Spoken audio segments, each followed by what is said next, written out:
I hope you have all your trick-or-treating done, because now it's time for the BananaLaser's Halloween special. Lock your doors, bolt your windows, and turn off the lights. A man who police believe to be deceased serial killer Michael Myers hostage now identified as Laurie Strode. Miss Strode allegedly shot and killed Myers 19, believed to represent the 19-year cycle of the moon. It weighs more than 5 tons, making its disappearance a mystery. Have just made the grisly discovery of 3 bodies in the upstairs bedrooms of this house. It appears that the murders took place sometime early this evening. Death has come to your little town, Sheriff. Welcome, Laser Nation, to the BananaLaser Horror Podcast, the podcast that has to be peeled to be believed exclusively at horrorphilia.com with your trio of sexy hosts, Alex Edwards. Yeah, asshole. Woo! Dave Z. Hey, yo! I'm a pretty simple guy. And Matt Wazell. Matt Wazell. Matt Wazell. Matt Wazell. The potassium starts now.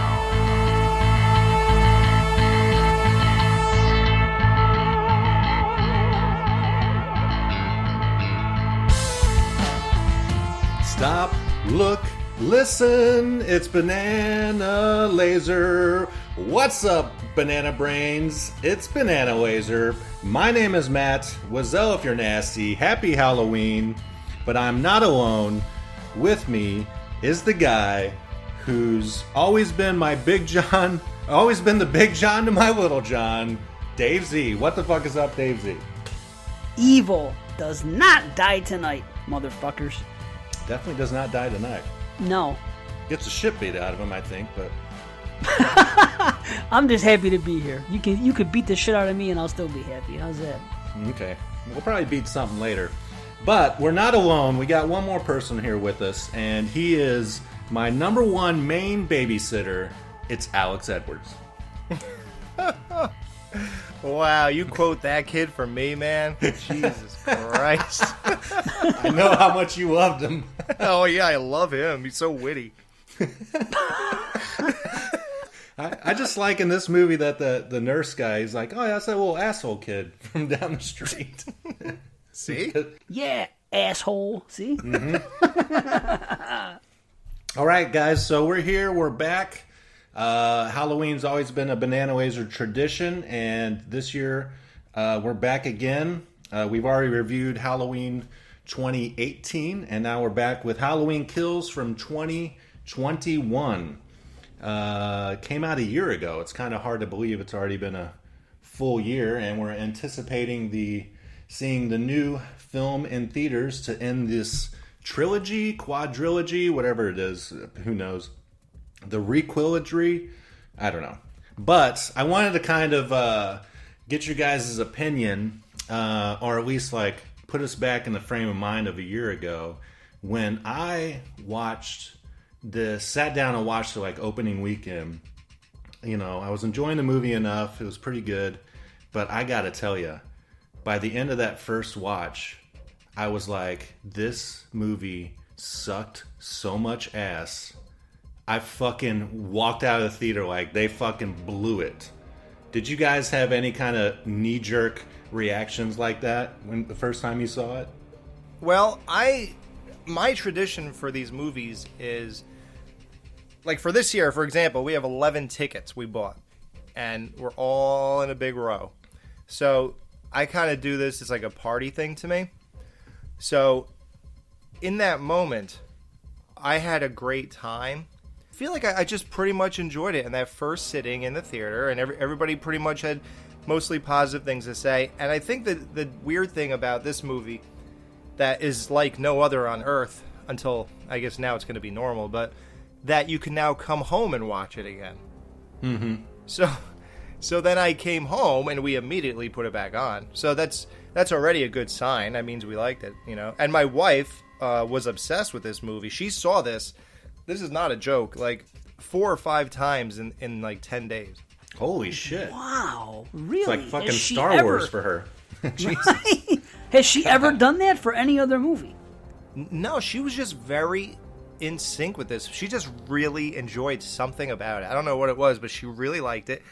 And what happened to me was watching it over and over, the things that I might not have realized I didn't like in theater, they started to grate on me, having to like sit through it like pretty frequently that week. And then, we're going to do this again. And, oh, God, this part again. So I think that kind of tainted how I felt about this movie in general. And I think I turned my brain on too much to watch something like this. Like, this is definitely a turn the brain off and stop critiquing and just take in the experience type of movie. If you watch it that way, it is really different. Mm-hmm. Well, it's definitely different. Yeah, I watched it again a few days after my initial watch, and I had time to let it settle what style of movie it was, because it's very much the middle piece of this trilogy. In the movie theater, that pissed me off, because once it got like an hour in, and I realized, oh, this is not going to like resolve in any kind of meaningful way for me, and I got to thinking about it. I was like, well, let me take in all the good stuff that I like about it. And then I enjoyed it so much better. There's still things that we'll discuss that I don't really care for.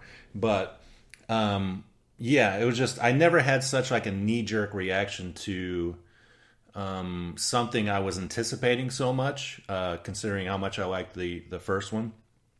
But also, this movie is unique because, this movie is strange because, I mean, as far as like trilogies go, being planned out and things like that, like all in one go, or maybe just one movie and then two movies added on, slasher movies don't do that. I mean, can you guys think of a slasher trilogy, quote unquote, that was kind of mapped out?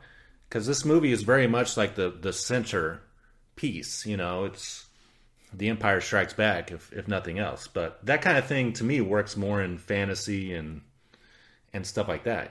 This is not Lord of the Rings or whatever. So it was a very unique thing to do. I mean, so I agree. There's a couple things. I agree with that. I don't think it's ever been done. There have been slasher trilogies, but I don't think they were planned out from the start the way this was. So although now with the X and the Pearl and the Maxine, that's something that's going on, but it's being laid out a different way, which I think is really brilliant. But I'm going to answer the initial question about my first experience. But Alex, I have to ask you a question based on your experience.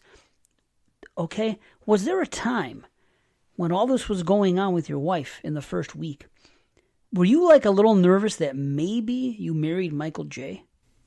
And this was just going to not stop, and she was just going to keep doing it. So then I watched it again, and then I just watched it again. Boom, boom, boom, boom, boom, boom, boom. You had to be a little nervous, right? Just because of your experience with Michael J. and what he did with Halloween 6. Right.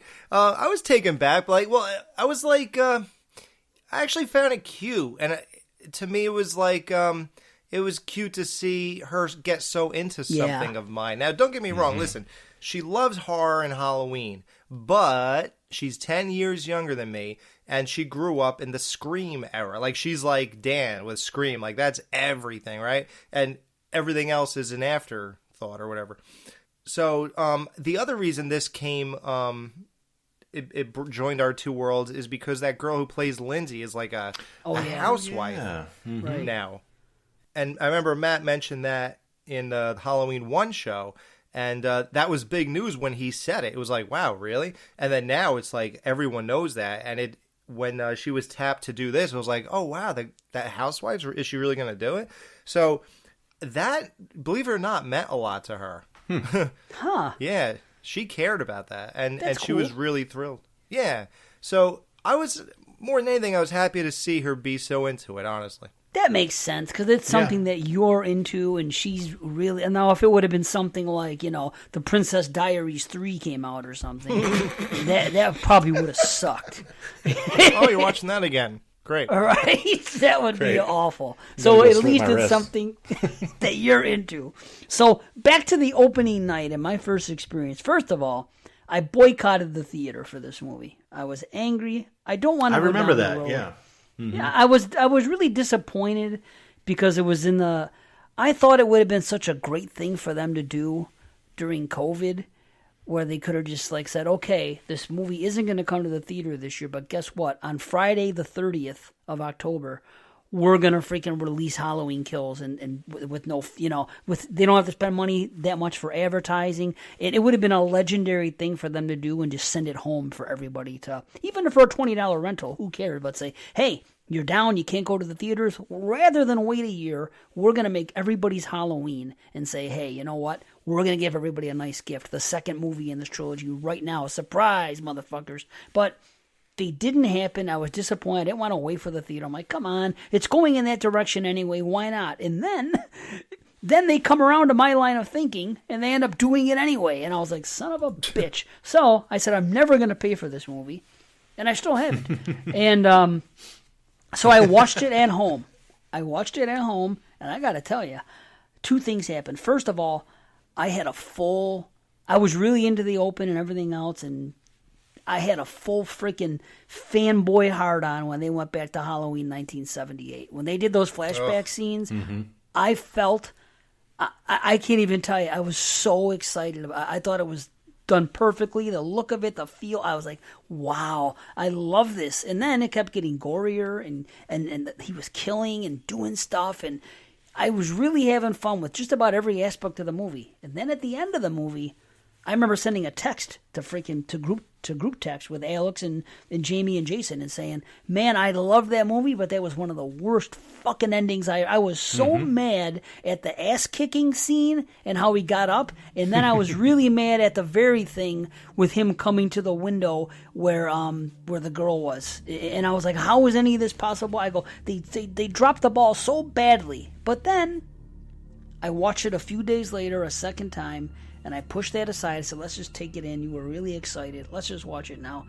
And I can reason all that stuff at the end, so it's okay. So I've come up. But the first time, it was such a weird feel because I was so happy and so excited. I was just really enjoying it all the way through. And then the end, I was like, what a downer. But it corrected itself for me. My experience was pretty much similar, Dave. It's like that last 20 minutes just kind of killed the entire thing for me, and other things throughout the film too. So I guess there's a longer cut of this movie. Have you guys seen both? I really don't know the difference. I'm assuming the longer cut is just gorier.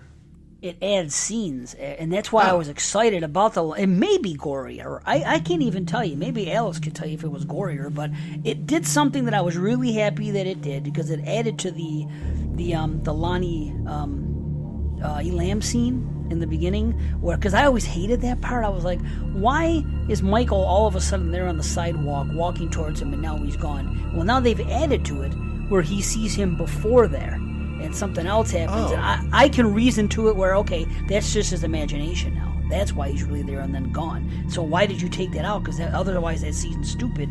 And then they added something different at the end where it basically ends almost like an Empire Strikes Back. Well, maybe not Empire Strikes Back, but it ends up with like, okay, Laurie's walking away, and okay, motherfucker, Michael, it's time, and she's heading out of the hospital and marching to her to the final battle, which is great, I think.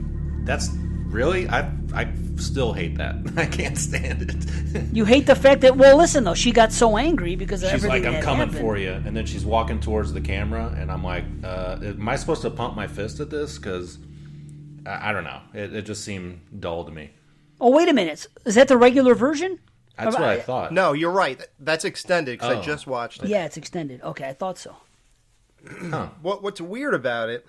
It's very Hollywood and not realistic at all, because think about what just happened here. She's calling her daughter, and the phone was picked up by Michael, and you hear the breathing just like she did after he strangled Totally. Right. Mm-hmm. That's telling her that your daughter is dead, and instead of breaking down and collapsing to the floor, she has a fist pump moment where she says, You know, like, that's just strange to me. See, I guess I don't remember how the original ends, because I guess I watched the extended one. And I love the fact that she called her and he's just there breathing. But then immediately when she starts walking out with a bloody knife, I'm like, what the fuck? Like, it should have, I would have preferred it, if it's going to end with like no resolution, preferred it to end kind of how the first Halloween originally ended, with him just missing, and then you have like voiceover of his breathing and seeing the locations and stuff like that. I feel like that would have been more successful to me. But yeah, charging the camera, it was like, is this a fucking Marvel movie? What are we doing here? How did Michael know to slide his thumb to answer the phone, though? Like, shouldn't he have been fumbling with it till she had to call like 3 times? And why would he answer the fucking phone? Dude, he does weird stuff in this movie. He's playing records for the Dead John guys, and you know, he puts the people in masks and puts them on the turnstile in the park. He's still doing this weird kind of stuff. So, well, he's done but that. You can't argue that. Yeah, you can't argue it. He did it in part 1. Yeah. Hey,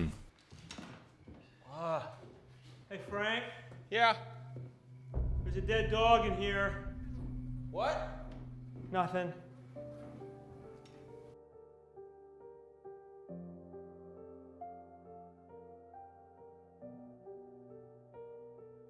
And he's eating dogs. He's eating dogs. As we get in 78, we get a whole fucking... We get to see the buffet right there, you know?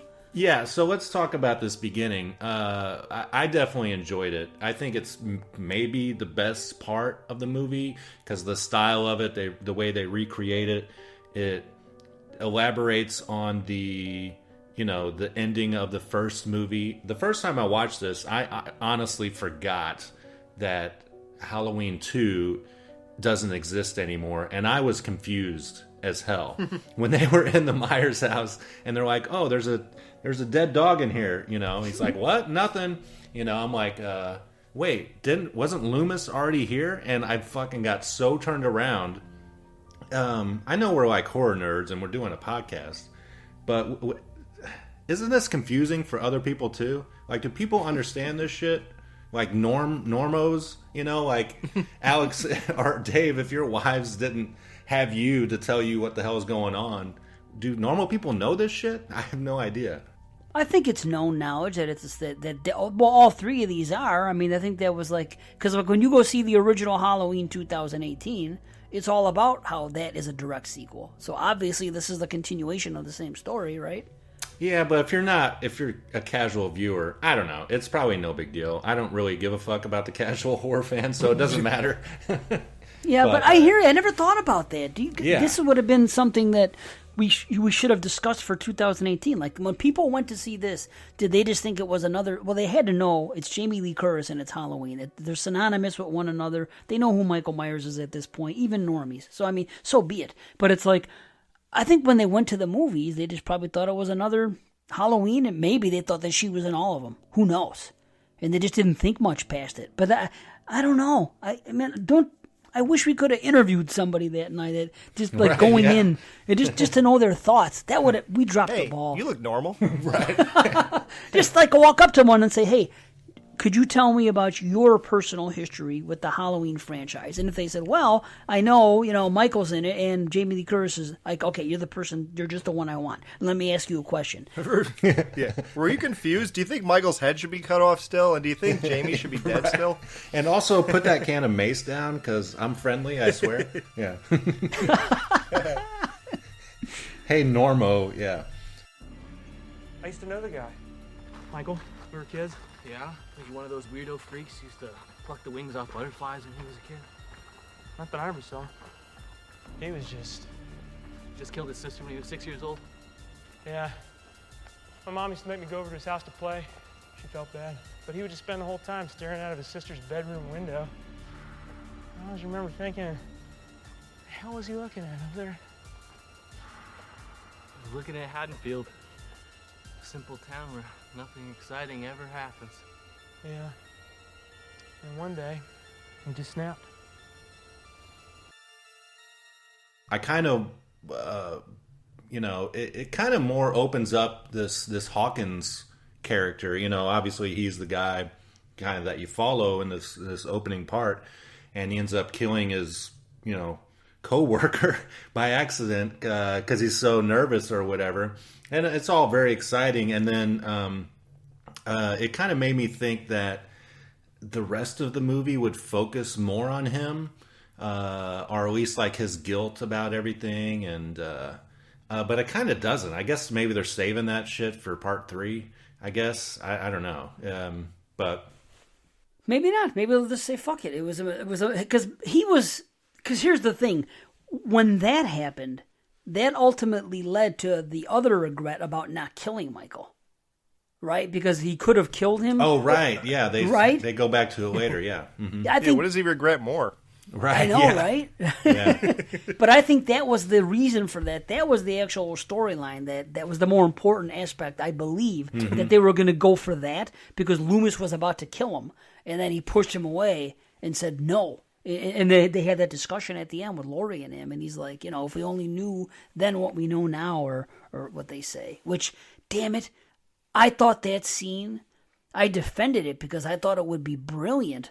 I thought at the end of Halloween Kills, and they could still do it because what you see when you watch it at home with the extended cut doesn't really matter when you go see it on the theatrical. So, but my take on that was, I think it would have been really cool if that would have been something that happened the next day after they both found out about the mob trying to kill him and him still getting up and walking away and then killing her daughter. And then her saying, if we only knew then what we know now, and maybe we'll get him next year, and that whole speech that she gives, to me, I thought that was like one of those scenes, like, how at the end of Kill Bill, they have that one scene where Bud's talking, and he's like, that woman deserves her revenge. And he talks a little bit about it, but it's actually a scene that you see in Kill Bill Volume 2. And then it's kind of taken out of context here. I thought it was going to be something like that, where they were going to play it again in the next movie, in Halloween Ends, at a different time after Laurie got the information. And I guess they still could if they go theatrical, but because otherwise it's a little cheesy, and they could fix it. See, Halloween Kills, in my opinion, did fix some of the problems I had with the first one. So I'm hoping that, and it kind of sucks that we have to keep fixing problems, but it is what it is. So I'm hoping it happens with Ends again. I don't know.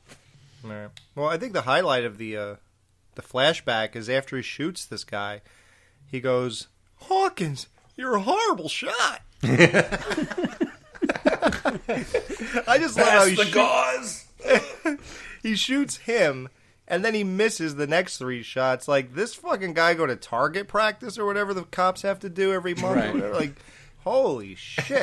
I realize he's nervous and there's a killer standing in front of him, but he's just strangling his partner or whoever with a rope. He could just walk up point blank and fucking shoot him in the arm or something. Like, come on. Why did Michael let him live? Yeah, I guess because he had a gun, he wasn't, he had already been shot 6 times at this point, So, yeah, that night, right? Yeah, so I don't know. He hightailed it out. He was hurt. Yeah, he did. He booked it out of that room, too, yeah. Mm-hmm. He just walks right out the front door and all the cops are there. So speaking to that, they continue to flashback later, and, we got the Loomis, and we can talk about how that's portrayed here in a second, but I wanted to bring up Loomis. They got him on the ground, face down, surrounded by police, and his therapist is just going to shoot him in the back of the head, and no cop stops him except for Hawkins. Every other cop's like, yeah, go ahead. You're his doctor. You got a doctor's note. He killed 3 people, so let's shoot him in the back of the head. Let's shoot him. Mass murderer. Like, what the fuck? Holy shit, you're right. Yeah. Nobody else stopped it. Wasn't in your original retro, Matt, your big question, is Loomis an actually good doctor? Yeah. I think we're answering this proves it, yeah. Yeah, but you know why they did that? Think about it. This goes in line with the rest of the franchise, how he was in 1 and 2.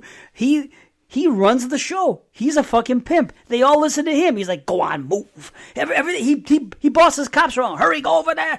Everyone listens to Loomis. I think he gets vindicated because he's all gloom and doom. This is all going to happen. Then they see that he's right. And I think at that moment, they're like, well, all right. I guess we're going to give him... The old man is right. Yeah. He gets the keys to the city now, Yeah, even the sheriff in this movie has no control over fucking anything. By the time that other inmate dies, you see him sitting on the stairs and he's just beat down like, I have no fucking control here. Oh, with the cowboy hat? Yeah, he's a turd. He should go back to Texarkana when he was in fucking that other movie. You know? Go back to Crystal Lake. Totally. But doesn't he look just like that dude? The cop in freaking, what do you call it? Our favorite movie of that year? The Sundown. The Town That Dreaded Sundown. He's the guy, the cop in Texarkana. Oh. I think it's him. Yeah, you're right. He dresses the same. He looks the same. Yeah. I think it's him. I don't know.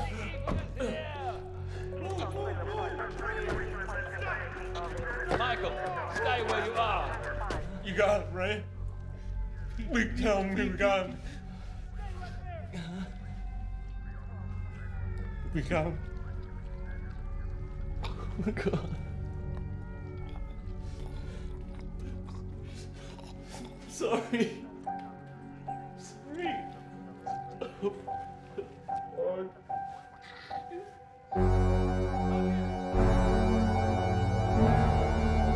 Stop!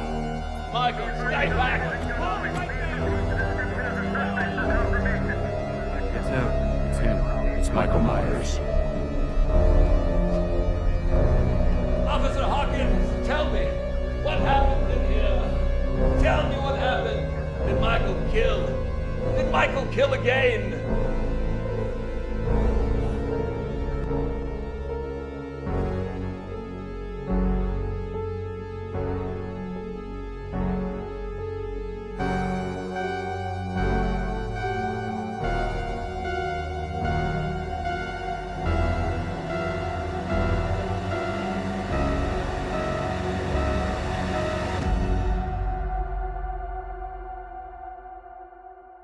Yeah, so what'd you guys think of this Loomis adaptation? I mean, it's definitely impressive. I thought it was awesome how they recreated it. You know, you hear his voice yelling from downstairs, and it's like, okay, we're just going to get a voice. That's cool. And then you see this guy who looks almost identical to him, and it blew me the fuck away. I thought it was amazing. I agree. I thought it was CG. At first, me too. At first, because he did look a little blurry, actually. It's weird, but you hear the voice, and it's like, that was a little unnatural and stuff. Like, the things he said, like, did Michael kill again? Yeah, I didn't like that. Yeah, I didn't like that, but the look of him, that was great. He looked good. I was glad. And again, me and Dave are, for about 10 years, we've been pretty big advocates on not watching trailers on things that we actually care about and are guaranteed to see. And just like Mary and the gun not working, I had no idea Loomis was in this movie. So for me, that was a bigger treat. Oh, he was in the trailer? They gave that away? Yeah. Oh, I would have been pissed. What? I don't recall that at all. Yeah, I remember. I remember looking at it after and being like, "Wow, I can't believe they let people know that." Yeah, that must have been a late trailer because it was a surprise to me. I think I saw it opening night, and I watch trailers still. Oh, so. It's a late trailer? Okay. Yeah, probably. Okay. Yeah. I hope so. Shit. Yeah, because that's a pretty big reveal, especially how well done they did it. Yeah, I guess it's just some guy who looks almost identical to him, and they put him in makeup. Mm-hmm. They said they were worried that after they put the makeup on, he would look less like Loomis than he did before the makeup. So it's not his voice, if anybody doesn't know that. So it might have been the same guy on the tape from 2018. But when they show the raw footage of them taping him, he has a regular voice, and then I guess somebody stepped in for that. Oh, that's cool. At least it wasn't the voice from the H2O tapes. Remember that one in the opening H2O? That fake Loomis? Terrible. Oh, boy. Yeah.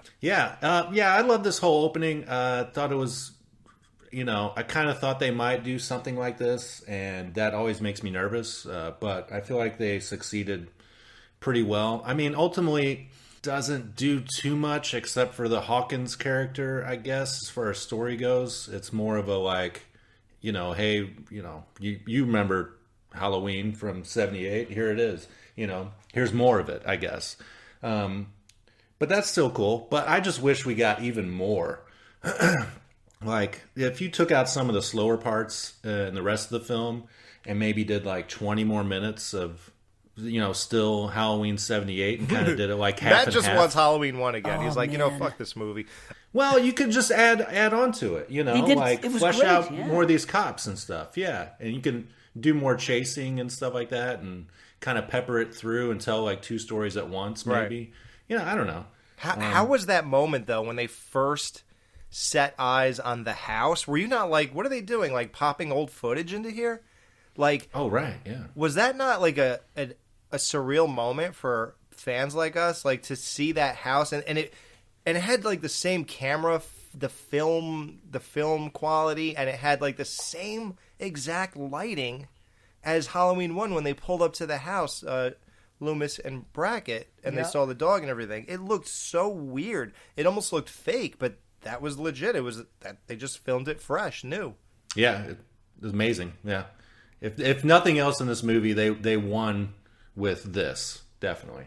Yeah, and I guess we got this other added bit that comes back later at the end with the other cop who talks about how his parents used to make him hang out with Michael when he was younger, and he talks about all he did was stare out his sister's window or something like that.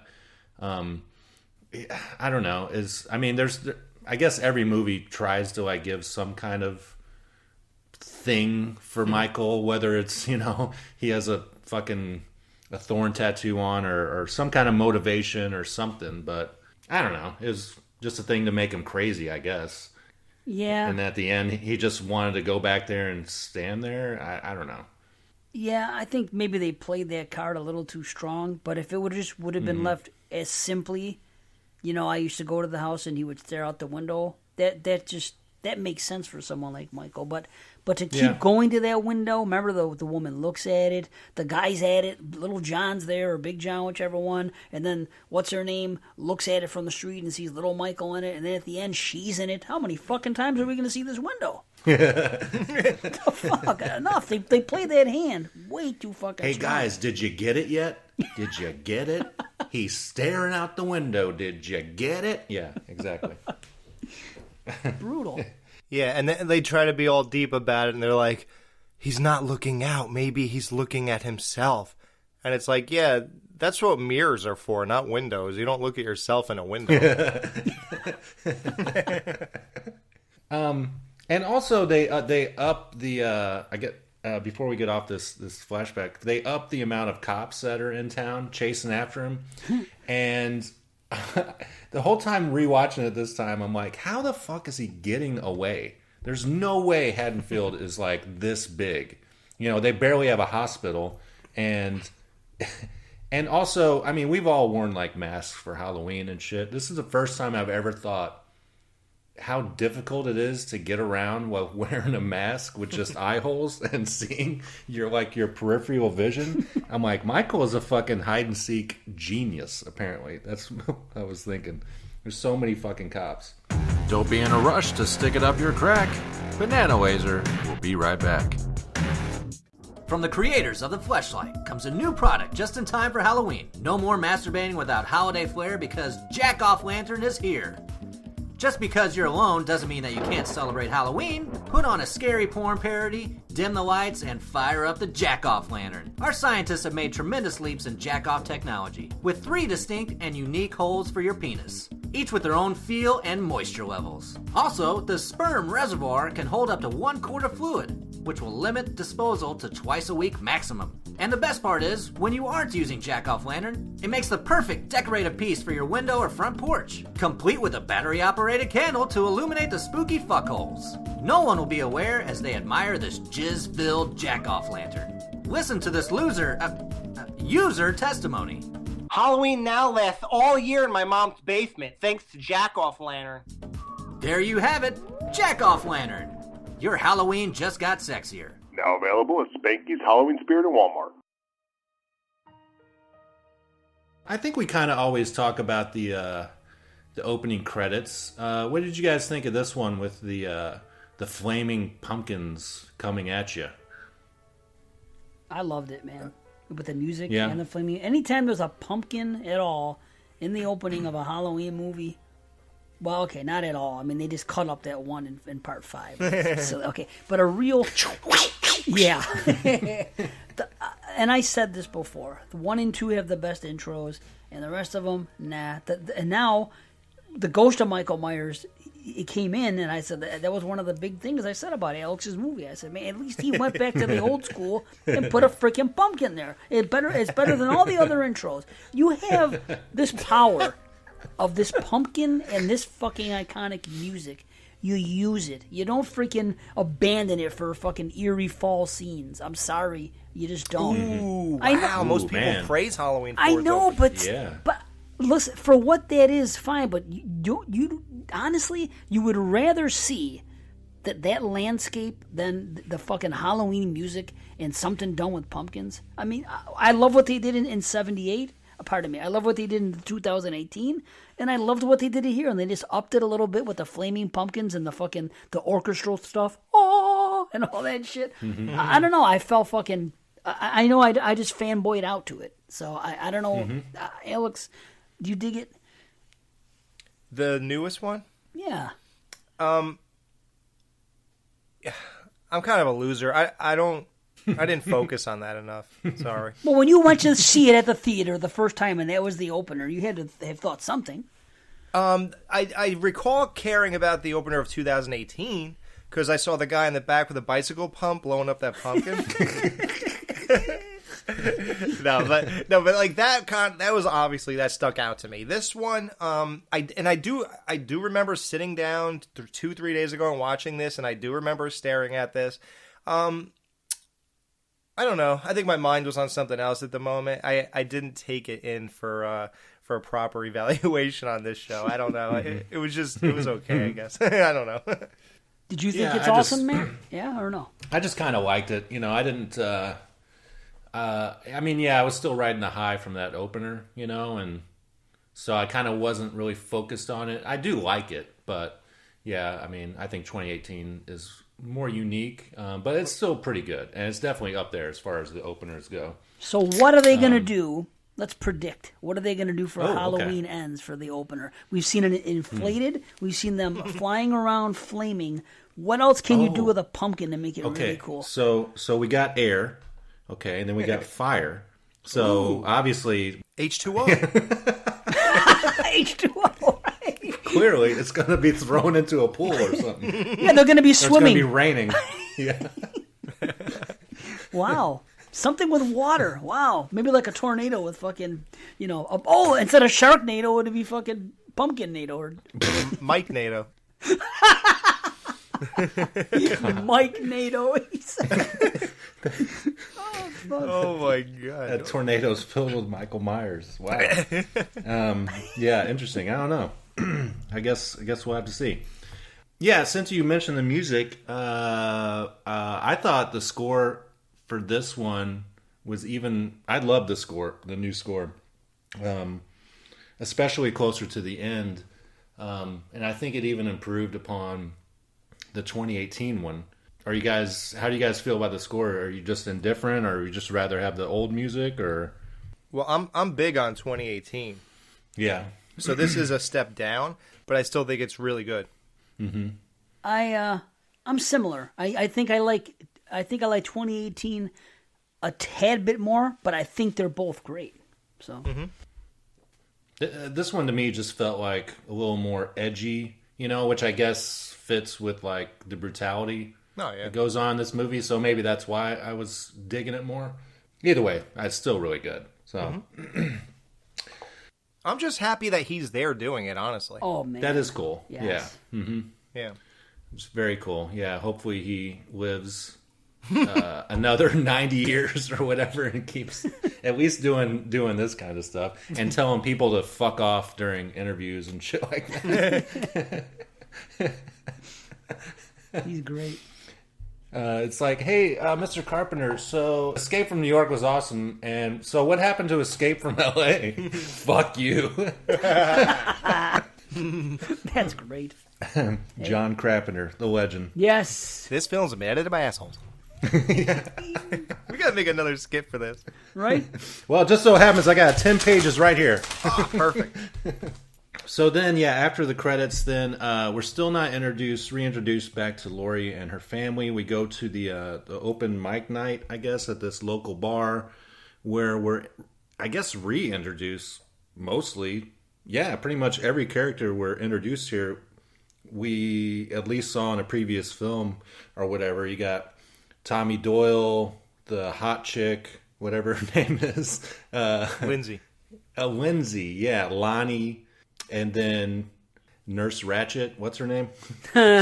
Nurse Chambers. Yep. Chambers, yeah. So, I mean, this is kind of I don't know. In the theater, I was like, I was kind of hit or miss on it, when he gets up there and tells like the ghost story of him, of Michael. But I really like it now, and I think my hottest take even is I like Anthony Michael Hall as Tommy Doyle. I think I try to stay away from a lot of people's opinions about this movie, but I feel like, and maybe you guys can back this up, that most people don't like him in this role.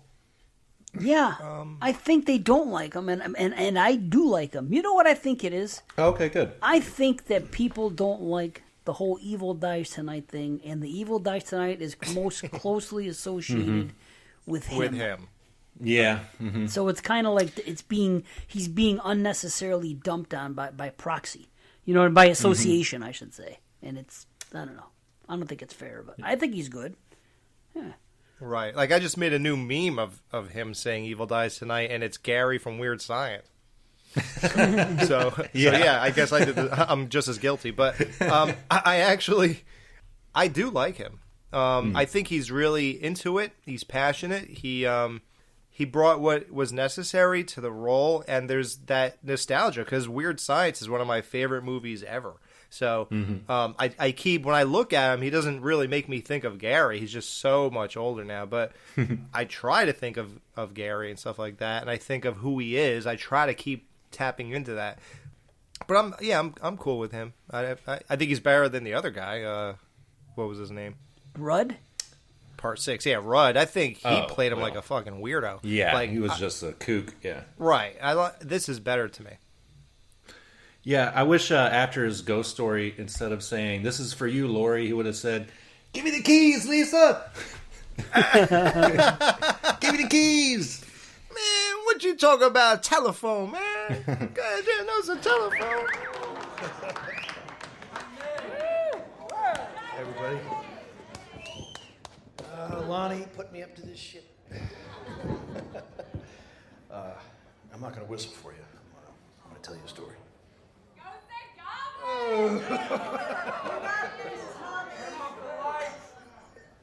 Any of you know the story of the Haddonfield Boogeyman? Too young to give a shit, too drunk to remember? 40 years ago, a madman escaped from a mental hospital. It was the night before Halloween, and 3 teenage girls were walking home from Haddonfield High. They had sightings of a ghost-like figure creeping right through our town. A man in a white mask. Or was it more than a man? He was watching them. Before the night was over, 3 people would be murdered. And in the house next door, there was a babysitter and a young boy and a young girl. And they were brutally attacked by this stalker who had a power beyond any mortal man. My name is Tommy Doyle. I was that young boy. So please, join me in commemorating the victims and the survivors of Michael Myers. Yeah, jumping to the whole mob storyline. That was probably the most grating thing the first time I watched it. A lot of because of the Evil Dies Tonight slogan. But I think I've really come around on that whole scene and how it slowly builds from the bar to just driving around to the playground to then to the hospital where it culminates. And I think it actually works pretty well now. But the first time I couldn't stand it. And even The Evil Dies Tonight, I did not understand that they did kind of set it up. It took me like 3 viewings before I noticed that little like donation thing for the kids that say "Love Lives Today." Right. And the first person to say "Evil Dies Tonight," I think, is that nurse, and she's only saying it because that's what Loomis called him all the time, was pure evil and shit like that. Right? That's got to be why she said it first. Yeah, her brain works fast, dude. Like, right? Yeah, like that was amazing. Yeah, it's There's 2 things that I think is strange about him on stage. Like, one of them, he's like, "Laurie, wherever you are, this is for you." And when he says that, it kind of makes you think, does he not know she still lives in Haddonfield? Like, yeah, everybody seems to be so in on. But again, that's weird too. He's like, "So you guys remember the boogeyman? Too old to remember, too young to remember, too drunk to care." They all seem to care an awful lot. Like 20 minutes from now, so. It's weird that those 2 things were said. Like, those 2 lines were chosen. Wondering if anyone cares. And then the next thing we have is a whole town is a mob willing to kill a man. And then him saying, "Laurie, wherever you are." And then when he meets Laurie later on, it doesn't tell us if they've been talking this whole time, if they haven't seen each other in 40 years. Like, we don't... It seems like they know each other, so why did he say "wherever you are"? Like, there's some kind of weird. There are weird writing choices, I feel. And Lonnie is friends with the guy who married her daughter. So, right? Aren't they still friends? Right. Well, no, they're not still friends. They both said the same thing. No, they used to be friends, and because here's what they said in part 1 in 2018, I should say. He says, "Yeah, he sold me peyote," right? And then in this one, he says the same thing about him. He goes, "Yeah, your old man used to sell me peyote." And one night we tripped, and this. So it's like they acknowledge each other that they used to be buddies. Because remember, one did pick on the other. So childhood, maybe they buddied around in their teen years a little bit, whatever. But I don't think they're buddies. But as far as the other stuff that Alex brought up, here's 2 things I'll say. Number 1, Laurie was a recluse. I don't think anybody saw her. I think that's the way she wanted it. That's the way she was portrayed in 2018, at least. So I think it's okay that, he wouldn't know or that they wouldn't have any communication. That, I don't know. To me, that's okay. Just because of that. And, there was something else you said that you said was odd. When he said, "Are you too young to remember, too drunk to care?" Oh, okay. I know what it is. The people got riled up because they saw people murdered. The news flash came on, and they said, okay, two people escaped, and now there's fucking dead bodies again in this area. So that's why they got all riled up. And as far as the mob's concerned, I love it for 2 reasons. Number 1, when I heard there was a mob and I saw the description of it, I thought, oh my God, Halloween 4. I don't want to see a mob chase Michael. Fuck this, please. And it wasn't like that until the end, but it made sense. I was fine with it. So, but the best part about the whole mob thing is that because everybody else was distracted with getting this mob together and doing everything else and having all these MacGuffins and everything, Michael was allowed to roam free and fucking kill all that time. That's why I'm glad they exist. Because you couldn't create a quiet Haddonfield Halloween night anymore. Because shit had already gone down. So a story has to break. So from a storytelling standpoint, the people have to know about it.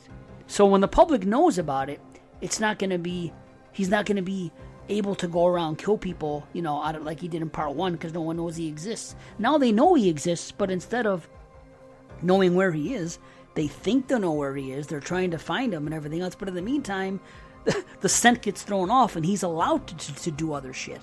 So I think it benefits the actual movie. But I don't know. That's me. You dumb son of a bitch. You shot Ted Hollister. and there was a mob in Halloween, too, when they were throwing the rocks at the window of the house and stuff. Oh, yeah, they killed one of their own. Yeah, what did he say? That's right, yeah. This is a lynching, or whatever the hell he said. Something about killing one of their own or something, yeah.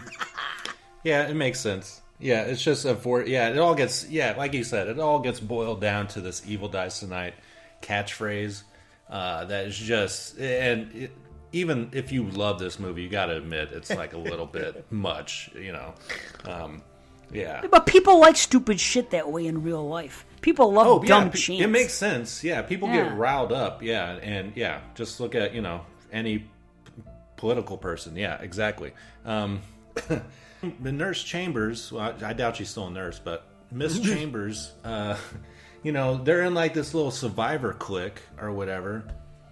And it's Halloween. How did she meet these people? Was there like some trauma therapy session? They're like, hey, we should fucking get loaded every fucking Halloween and just thank God we're still alive or something like that. I don't know. Dude, it's funny. I'm glad she's here, but yeah. I said that too. That's what I said when we talked about it on Exploding Heads. When we talked about the movie, I said people were saying, "How did they meet?" I go, "Well, don't you think this day and age, it's totally plausible that they have a survivor group for people like that shit that deal with different trauma and this and that, and that's just how they met." And then I don't know. So you said it like jokingly, but that's legit. Like the best thing I could come up with. Yeah. But every Halloween they probably get together like, hey, Marion, tell us a story about how you were in the passenger seat of the car when Loomis pulled up. Oh, yeah. So we jumped on the hood. Wow, really? Yeah. And then he smashed his hand on the window, and I just kind of crawled out. And he had a wrench. A wrench on the window. Yeah, he had a rubber thing in his hand. It was weird. I don't know why he dropped the wrench when he came at me, but he did. He only used it to break the window. You thought he'd try to beat my brains in, but he didn't. He just wanted the car. Took my favorite pack of matches, that son of a bitch. Yeah. Rabbit in Red. Still kicking to this day. Good old Rabbit in Red, man. Wow. So what door did you get out of again? Oh, the driver's side. Wow. Great story. So, anyways, he killed my babysitter, but yeah, right. Yeah. And I was 8 years old. So what the fuck? I ran down to the Mackenzie's house, and this old man came walking at me, yelling, and I just ignored him and kept running to the Mackenzie's because that's what she said to do. Wow. So you saw Loomis? Yeah, I think that was him. Yeah. I didn't know who it was. Just some crazy man with a gun and a trench coat. I didn't know. I was told to give this doctor a ride. I don't fucking know what the fuck I'm doing here. Oh yeah, duh. What am I talking about? Marion was driving Loomis, right? Yeah, she was. Yeah. What am I talking about? Don't you think we can refer to him or it as him? That's her. If you say so. Yeah, since we're talking about Nurse Ratched, is she so Ratched? I mean, again, I like that she's in this movie. I think it's cool to have her here. She gets killed later, but I really did not like when she tried to shoot Michael and said, "This is for Dr. Loomis." Like, I don't know. I just didn't get that at all. What? You don't get it? That was a big... what don't you get about it? Yeah, why? Why would she say that? Yeah, he didn't kill Loomis. Because Loomis was her protege. She was Loomis's protege, so to speak. And she, Do we know that? Well, all we know is she was driving him to the place. True, but she worked for the same hospital, and I guess yeah. and he was the one that declared him evil on two legs and everything else, and nobody listened, and nobody. He wanted to kill him all these times, and he couldn't. Yes. So now she's like, "Okay, motherfucker, now you're finally gonna die. This is for Loomis. Fuck you." Boom. Now that I think about it, Loomis was going to shoot him point blank in the back of the head, and he missed his opportunity. So she's like, he told me about that night. Now I'm going to shoot you. So it makes more sense. But, and he shot him 6 times. Yeah. I think a lot of this only makes sense if you've seen all these movies. Honestly, right? It helps. That's for damn sure. Yeah, but. Yeah, I don't know. It just made my eyes roll the first time. Dude, a lot of people don't like it, Matt. You're not alone in that. Oh, really? Oh, okay. yeah. I've heard people complain about it. Me, I happen to have loved it. I don't know, maybe I'm just that much of a fucking fanboy for Halloween 78 that it just blinds me to that point where anything like that, I appreciate it. Maybe too much. I don't know. But it worked on dumb old me. I don't know. Oh, okay. Well, since we're talking about groaners, or at least, what I felt like was a groaner, can we talk about Brackett at the end saying everyone's entitled to one good scare? Now, come on. Nobody liked that, right? No. That was fucking terrible. I liked it. Are you serious? I know I sound like fucking Michael J. But this is the truth, though. Look at it this way: a real human being, okay, like would not say that. Well, hold on now. How do you know? How do you know that? Think about this from not a movie perspective. He said it 40 years ago. How do you know that every fucking Halloween he doesn't say that to somebody? That's just his gimmick. And he said it that day, and he just keeps on saying it. He likes it. It's his thing. So no way. He still says it to this day. He randomly bumped into Laurie Strode and said some random thing about Halloween. Yeah, that's not a phrase or anything. It's not anything but the movie. Yeah, but think about it this way. Maybe every year he was really into Halloween. He would scare his wife or something, or his kids, and they're like, Dad, you asshole. And I'm like, hey, it's Halloween. Everyone's entitled to one good scare. You know what I mean? I hope that's what he's doing, because otherwise he is sitting there going, back when this all happened, I bumped into Laurie and I said something that was really fucking witty. Really cool. Yeah, I'm just going to drop this shit when I see this guy face to face and see how that goes. And meanwhile, it was like a deadpan silent crowd. Like, no one, there was no music cue after he said that, nothing. He just said, everyone's entitled to one good scare, and like, there's no reaction. Everybody just like stands there. Yeah, but nobody cares that fucking Arnold Schwarzenegger says fucking I'll be back in fucking 4 movies. People love that. But this guy's an asshole? It's horrible when they keep doing it in Terminator. It's not horrible when it happened once in Commando, once in Total Recall, once in Predator. But it's the same thing. You're calling back to a famous line that he once said, and he keeps saying But at least it makes sense when he says, I'll be back. Like, for him to say this now makes no sense. Yeah. I get what you're saying, but I have found a way for me to make it plausible. Like, in this world, that's just like a phrase that he just likes to say. So that's how I've made it plausible. So, I'm starting a script right now for a fan film, Sheriff Brackett and his everyday Halloween adventures. And every day he does a new prank, and this is going to be great. I'm thinking maybe 20, 30-minute short film. It's going to be awesome. You know what it is, Matt? A lot of this writing that nobody likes in this movie is all this like ceremonious, like callback, homage, fan service stuff. Like, if you think about it, all of it's very eye-rolly here. Like, all of it. Like, even some stuff we already talked about. Oh, yeah, this is for Dr. Loomis. It's like, oh, God. And it's like, all that stuff. He killed my daughter 40 years ago. It's like, You don't like that? What the fuck? I like that, yeah. Well, didn't he say it twice, though, in the theatrical version, maybe? And I thought that was weird. I just watched it again. He didn't say it twice back to back, but I do recall him saying almost the same sentence 2 times. What the fuck? Oh, maybe he said it to somebody else in a conversation, and later on he yelled it to the mob. I think that did happen. I think you're right. But speaking of Brackett, I think he's the only person in the world who is heavier at the age of 80 than he was at 40. Yeah, don't you get all gaunt and skinny at that point? Oh, you don't see fat 80-year-olds, do you? It's not something you normally see. Yeah, it just struck me as odd that he gained all that weight and he's like 80. And I don't know. Oh, my God. Well, that hospital's got like a big donut bar every day, maybe. I don't know. God. Oh, shit. Well, here's the thing. Fan service, me personally, I have a hard stance on. I happen to love it because it's for us. The normies you talked about, the normos, whatever, they're not going to know fucking one damn thing of that. Maybe our wives or something because they've seen it and they can appreciate it. But that stuff is derived and made for us, not for every asshole walking the street. That's why I appreciate it. I know a lot of people hate on it. It doesn't make sense to me to hate on it. I think it's like, okay, I think you can overplay the card. I'm not going to say you can't, but I always appreciate it because that's nods and winks for us, the Halloween horror fans, the horror junkies, So I hear you. I celebrate it. And a lot of people do not. I love fan service, but sometimes it's just like like it just didn't make sense to me for him to say it at all, so it takes me out of it. Okay. Yeah, that's all. Yeah. Okay, well, back to the swing of things. So then we're finally get caught up with, I guess, the main characters of the Strode family or whatever. We're finally leaving our house, and Michael and the firefighters show up, and we see Michael escape. you know, and this scene was pretty much spoiled in the first trailer, but how fucking exciting is this scene? Because he's what, 70 something, 75, and I mean, aren't firemen supposed to be like healthy, you know, and strong? He fucking tears through them like fucking wet tissue paper, like they're nothing. That first guy, I don't know, he like pickaxes his face. I'm like, this stuff is mwah, chef's kiss. But how cool was that camera view?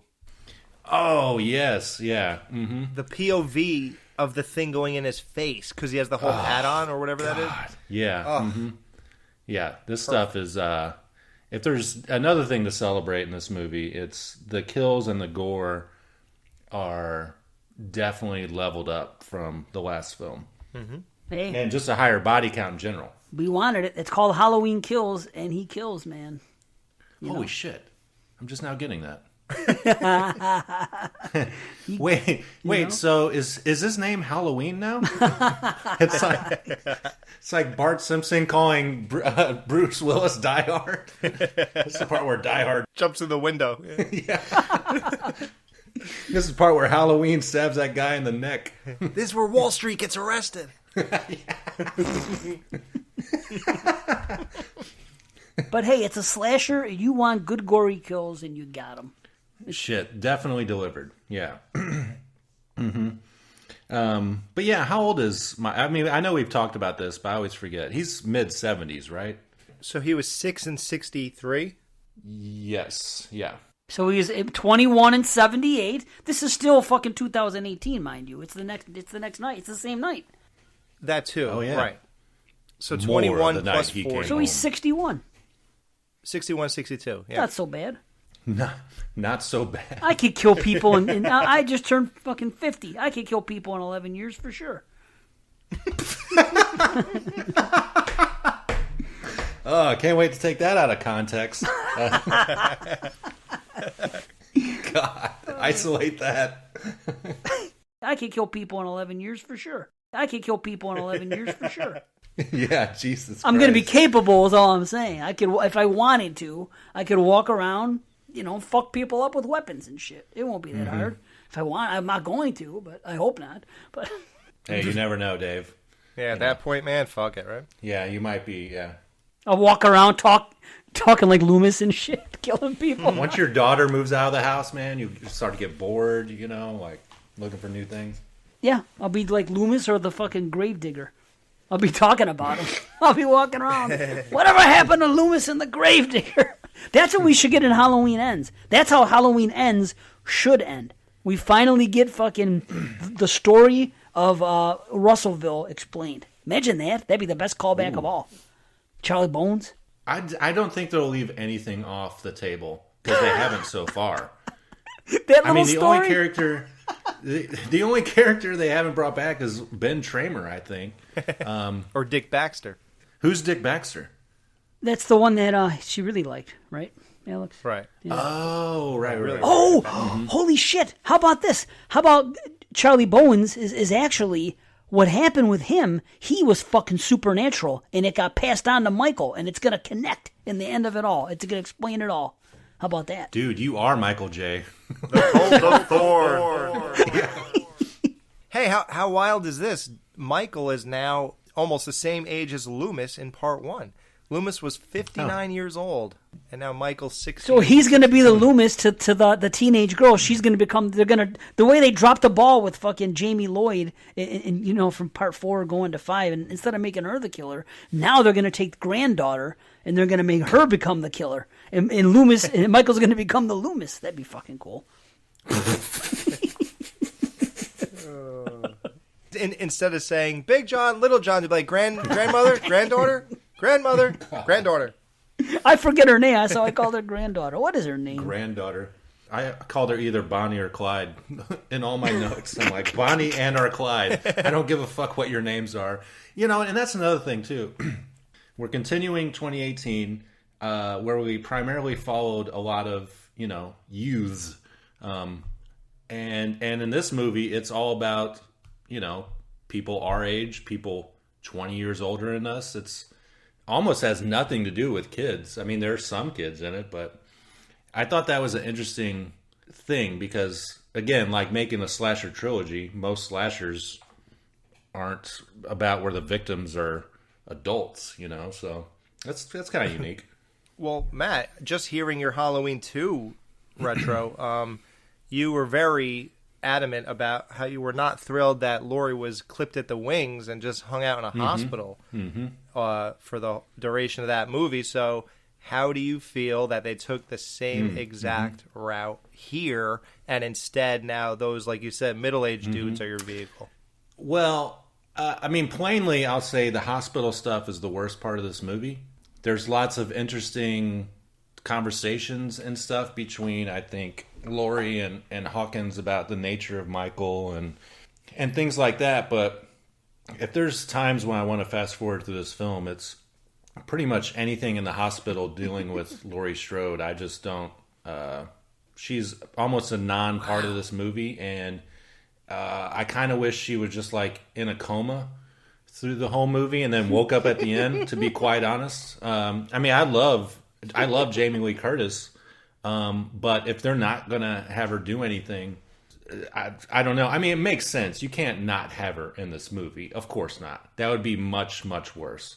But it is the most boring shit to me. How do you guys feel about it? I agree. Yeah. Yeah. Yeah, I agree. I do like some of the stuff she talks about at the end about, every time he kills, he gets more power. And at first I thought it was like, okay, you're talking supernatural bullshit now. But then she keeps explaining it, and it might be different in the two different cuts. I'm not for sure. And she keeps explaining it, saying like, well, no, every time he kills, then fear within everyone else kind of grows. And that's what gives him power, not unlike, I guess, Freddy. He's like Freddy. Yeah, exactly, yeah. So, well, I can't do it if they don't fear me. Yeah. But, in a way, if there's two people in front of you and one guy's killed one guy and one guy's killed 45, I'm going to be more afraid of the 45 guy, that's killed, I guess, so I was like, okay, that's an interesting, thought experiment without going too much into why he can get so brutalized and just get right back up, at the end of the movie. It is supernatural. That's the only way you can explain it at this point. It has to be, but... Which, honestly, finally, someone just came out and fucking said it. No one's ever come out and said it about Jason or Michael, ever. They're just like, well, this and this and this, whatever. Now it's zombie Jason, so anything goes. I guess they can say that because he came back from the dead, so anything goes. But it's like, people have questioned, how come these guys keep getting up? Now, like I said, at first I hated that scene. But in retrospect, now when I watch it, I blame the mob for coming at him one at a time. It's like, it's cheesy, but they do that shit in fucking kung fu movies too. And I don't like it there either. It's like, don't you guys realize that if fucking 20 jumped on one at the same time, you're probably going to take him out. You can't just take a turn and say, okay, I'm going to come at her now with a sword. I'm going to come at her now with a bat. I'm going to come at her now with an iron. No, fuck you. Everybody jump on. And freaking, it's a gang. It's a mob. You're supposed to pound the shit out of them. But they don't. So the dumbass people freaking cause this. And it's like, I could almost excuse Michael for getting up. After watching it a second time and a third and analyzing it blow by blow, what's going on here. It's like, you know what? They really didn't do a good enough job to fucking keep someone like that down. So is it supernatural? You could say that, and it passes the story off better. It's like, okay, let's just come out and say it. The guy fucking can't die. If you cut his head off, I hope he doesn't grow another one. That's all you can say. Yeah, why didn't they just take an axe and start chopping his knee in half and then his elbows in half and just make him like a torso at that point when he was laying on the ground? Like, everyone just got kind of chill. Then by the time, I guess, Brackett was the first to die, right? Like, he walks behind him and he slashes him. But I don't want to freak you guys out, but I just realized something. When I was looking up Loomis's age, we're recording on the day Loomis was born, October 5th. Huh. What? Yeah. The character of Loomis or Donald Pleasance? Donald. Really? Oh, no shit. Wow. Mm-hmm. Wow. We've recorded on Donald's birthday and Donald's death day. Didn't we do that with Michael J? Wasn't that his death day? With Michael J? Oh, When the right. ghost came? Duh, that was February 2nd, yeah. See? How about that? Who would have thought? Wow, I can't believe you thought you were Wow. looking up just now, too. Holy shit. Yeah. That's crazy. And we were going to record yesterday, so... Oh, yeah. It's all for a reason. It's meant to be moment, yeah. Yeah. Wow. Yeah, I mean, since we're talking about that mob fight, yeah, I mean, in the theater, I couldn't stand it. I hated it. Yeah, me too. You know, but I mean, watching it again, since it's like so stylized and slow-mo and kind of thing, you know, you're not really supposed to, I assume, think about how he's getting up and killing everyone so easily. But I like the look of it. And I think that's when Laurie's doing her voiceover and stuff like that. And the music is really good on that part. And you see some like good throat slashing and stuff. I kind of enjoy it now. But the first time it just angered me to no end. I like that there's a guy like shooting Michael like 5 times and there's people standing behind Michael. Right, yeah. You might want to say, hey guys, get out of the way for a second before I just start firing off rounds. So that was pretty funny. And if you really don't mind talking about this, I'll just say, when Tommy comes by at the end, after seeing this guy fire rounds, people hit him with crowbars, this, that, the other thing, and Michael just gets up and starts destroying these people, he still approaches them with a bat. Mm-hmm. It's like, are you paying attention to any of this? Old Right, Huckleberry, yeah. Yeah, good old Huckleberry. Like, yeah, I don't think that's the answer, Tommy. No. Well, Too much emotion, man. You rip his mask off, look him in the eye, swing on Huckleberry here. Say night-night. Night-night. You guys noticed that that woman with the iron? Yeah, it's Have you great. seen that? Yes. She's gonna iron Michael's mask out or something. I got you, baby. We're gonna straighten this right out. But I could see somebody doing that, like walking out to the house and grabbing of the course, first thing yeah. they see. Come here, everything's a weapon. Boom, let's go. You know? Does anybody have an extension cord? I mean, How about the hockey stick? That was a callback to fucking, what do you call it? H2O. Oh, yeah. Yeah, that's kind of cool. I think somebody got fucked up with an iron in Freddy's Dead: The Final Nightmare. It could have been Freddy. I don't know. I thought somebody got pummeled with the iron. I don't know. Oh, I think so. I think you're right. Yeah. Yeah. You know, and that movie makes perfect sense. So, yeah, so let's double back. So after the hospital stuff, we get Michael's second wave of kills with Laurie's neighbors. And this, I like this scene. It's brutal as all get out.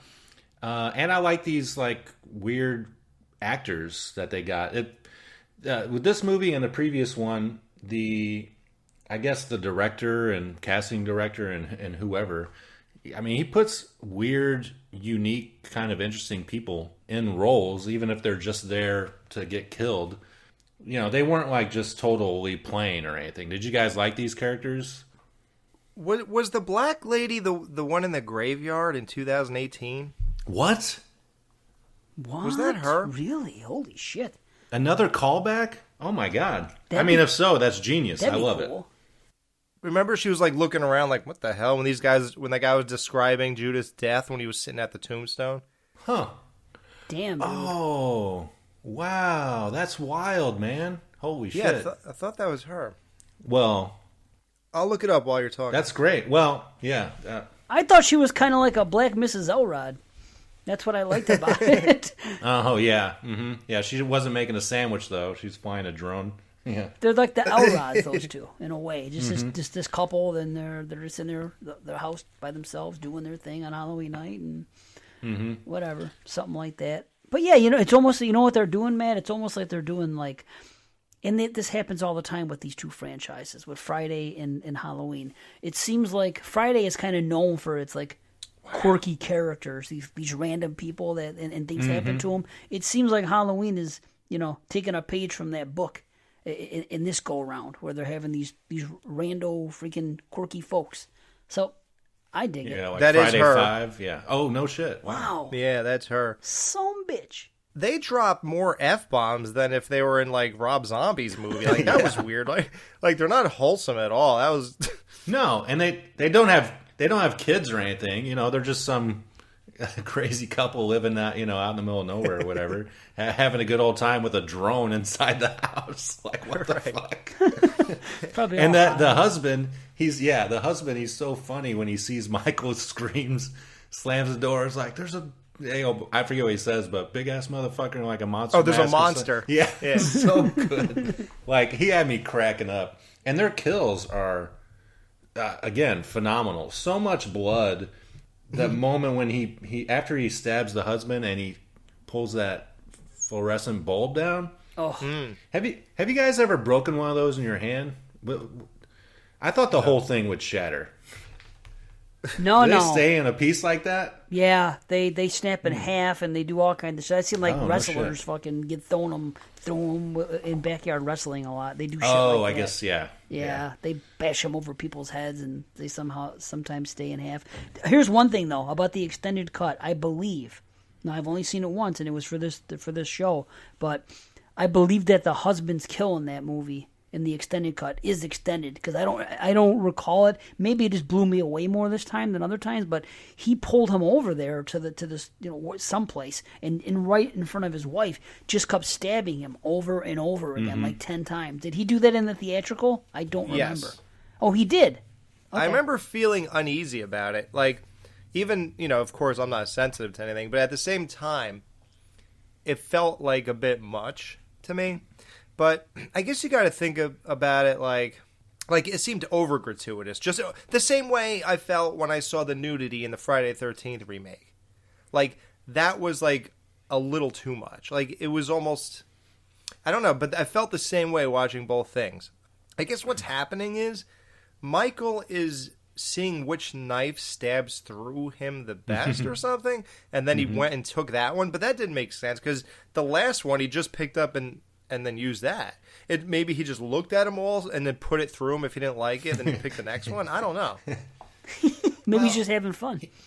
I guess. I don't know. Yeah, he really didn't have a reason to go inside their house. I mean, I thought maybe he was trying to steal their car or something, but... Would it be even worse if he did know she was the gravekeeper? Like, why is he there at the same person who is the gravekeeper, caretaker, whatever you call it? They just happen to live by Laurie Strode, because at first they're talking about her house is on fire and just casually talking about it. So it was a total coincidence that the same person he bumped into at a cemetery is the house he walks into later on that night? Mm-hmm. Well, it just adds to the small, sleepy town of Haddonfield. Yeah, the simple town where nothing ever happens. Right. Yeah, apparently. Yeah. Yep. But the sound design, when that thing goes into her fucking throat, dude, that, the glass breaking and shit, it's like, that's when I pump my fist. I'm fucking chuckling, laughing my ass off in the theater. That's some awesome shit. Yeah, and then him trying out the knives or whatever. Maybe that's why he went into the house. He's like, fuck all the firemen's like, oh yeah, giant tools. I need a knife. I'm a knife guy. It's baby. true. Yeah. Wow. Didn't he do that in Halloween in the other one too? But when he went into that first house, didn't he go there and grab a knife in 2018 when he went on that rampage? Yeah.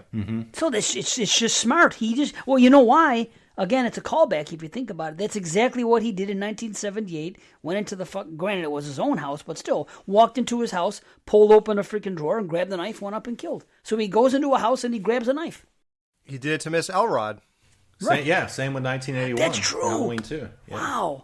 See, that's why 4, 5, and 6 are shit, because he doesn't do things in them like that.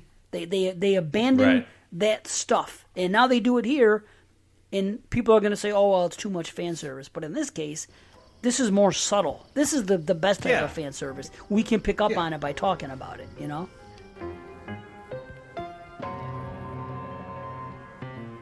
The goblins will get you if you don't watch out. They take you and shake you until you shout. Stop, look, and listen.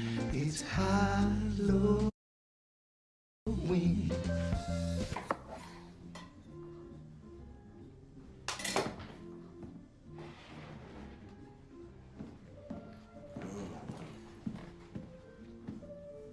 Hey, Big John.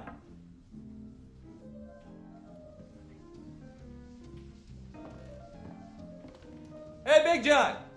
There's witches and broomsticks and big black hats stirring up their potions in big black vats. Did you turn that down?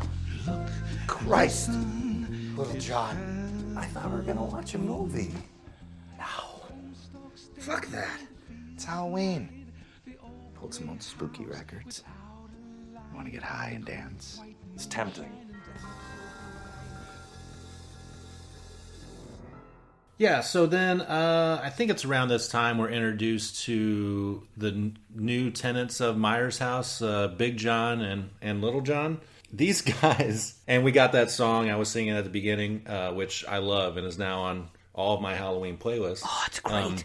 One guy's making charcuterie and the other guy's fucking getting stoned and listening to records. These are the guys I want to fucking hang out with. Right. Like, I love these actors. I love their part in this movie. They really livened it up for me. I'm glad they have, I mean, not like a big part, but they got like kind of an important part as being the people that live there. I really don't know the reception on if people like these guys or not, since, I mean, they are homosexual and stuff and people are weird about that. But what do you guys think about them? I like them. They're fun. They are fun. You know what's weird? I thought they were setting up for a party at first, because when you see the guy downstairs getting the food ready, it looks like he's getting food ready for like a party. To me, it does. It looks like... See, it's just for them. That's why I love this. That's cool. Yeah, they're gonna get high. They're gonna get high on Halloween night and fucking pig out on that and candy. Yeah, I mean, hell yeah, that is sweet. But yeah, they're fun. I mean, I think they say Big John, Little John a little too much, but I guess that's kind of the humor. Like, if you live with a guy, if you were called Little John, okay, and your boyfriend was called Big John, when you're walking around your house, would you always say Big and Little, or wouldn't you just say John? Because you're not calling yourself out loud. So I thought it was a little. I think they said it a few too many times. Aside from that, no, I mean, to me they're a welcome thing, and I think that the public, for the most part, I think that they kind of dig them. They kind of think that they're a little bit of comic relief and not overdone. Of course, there's a small percentage of the people that are like, oh, wow, they have to freaking have two gay guys in it. It's got to be woke. Yeah. Yeah. Then there's the other side that's saying, wow, these are my favorite characters because they're gay. They're you know? I love them. They're great. Those are the guys I want to hang out with. Yeah. Yeah, I think calling each other Big John, Little John is like calling your grandmother. Yeah.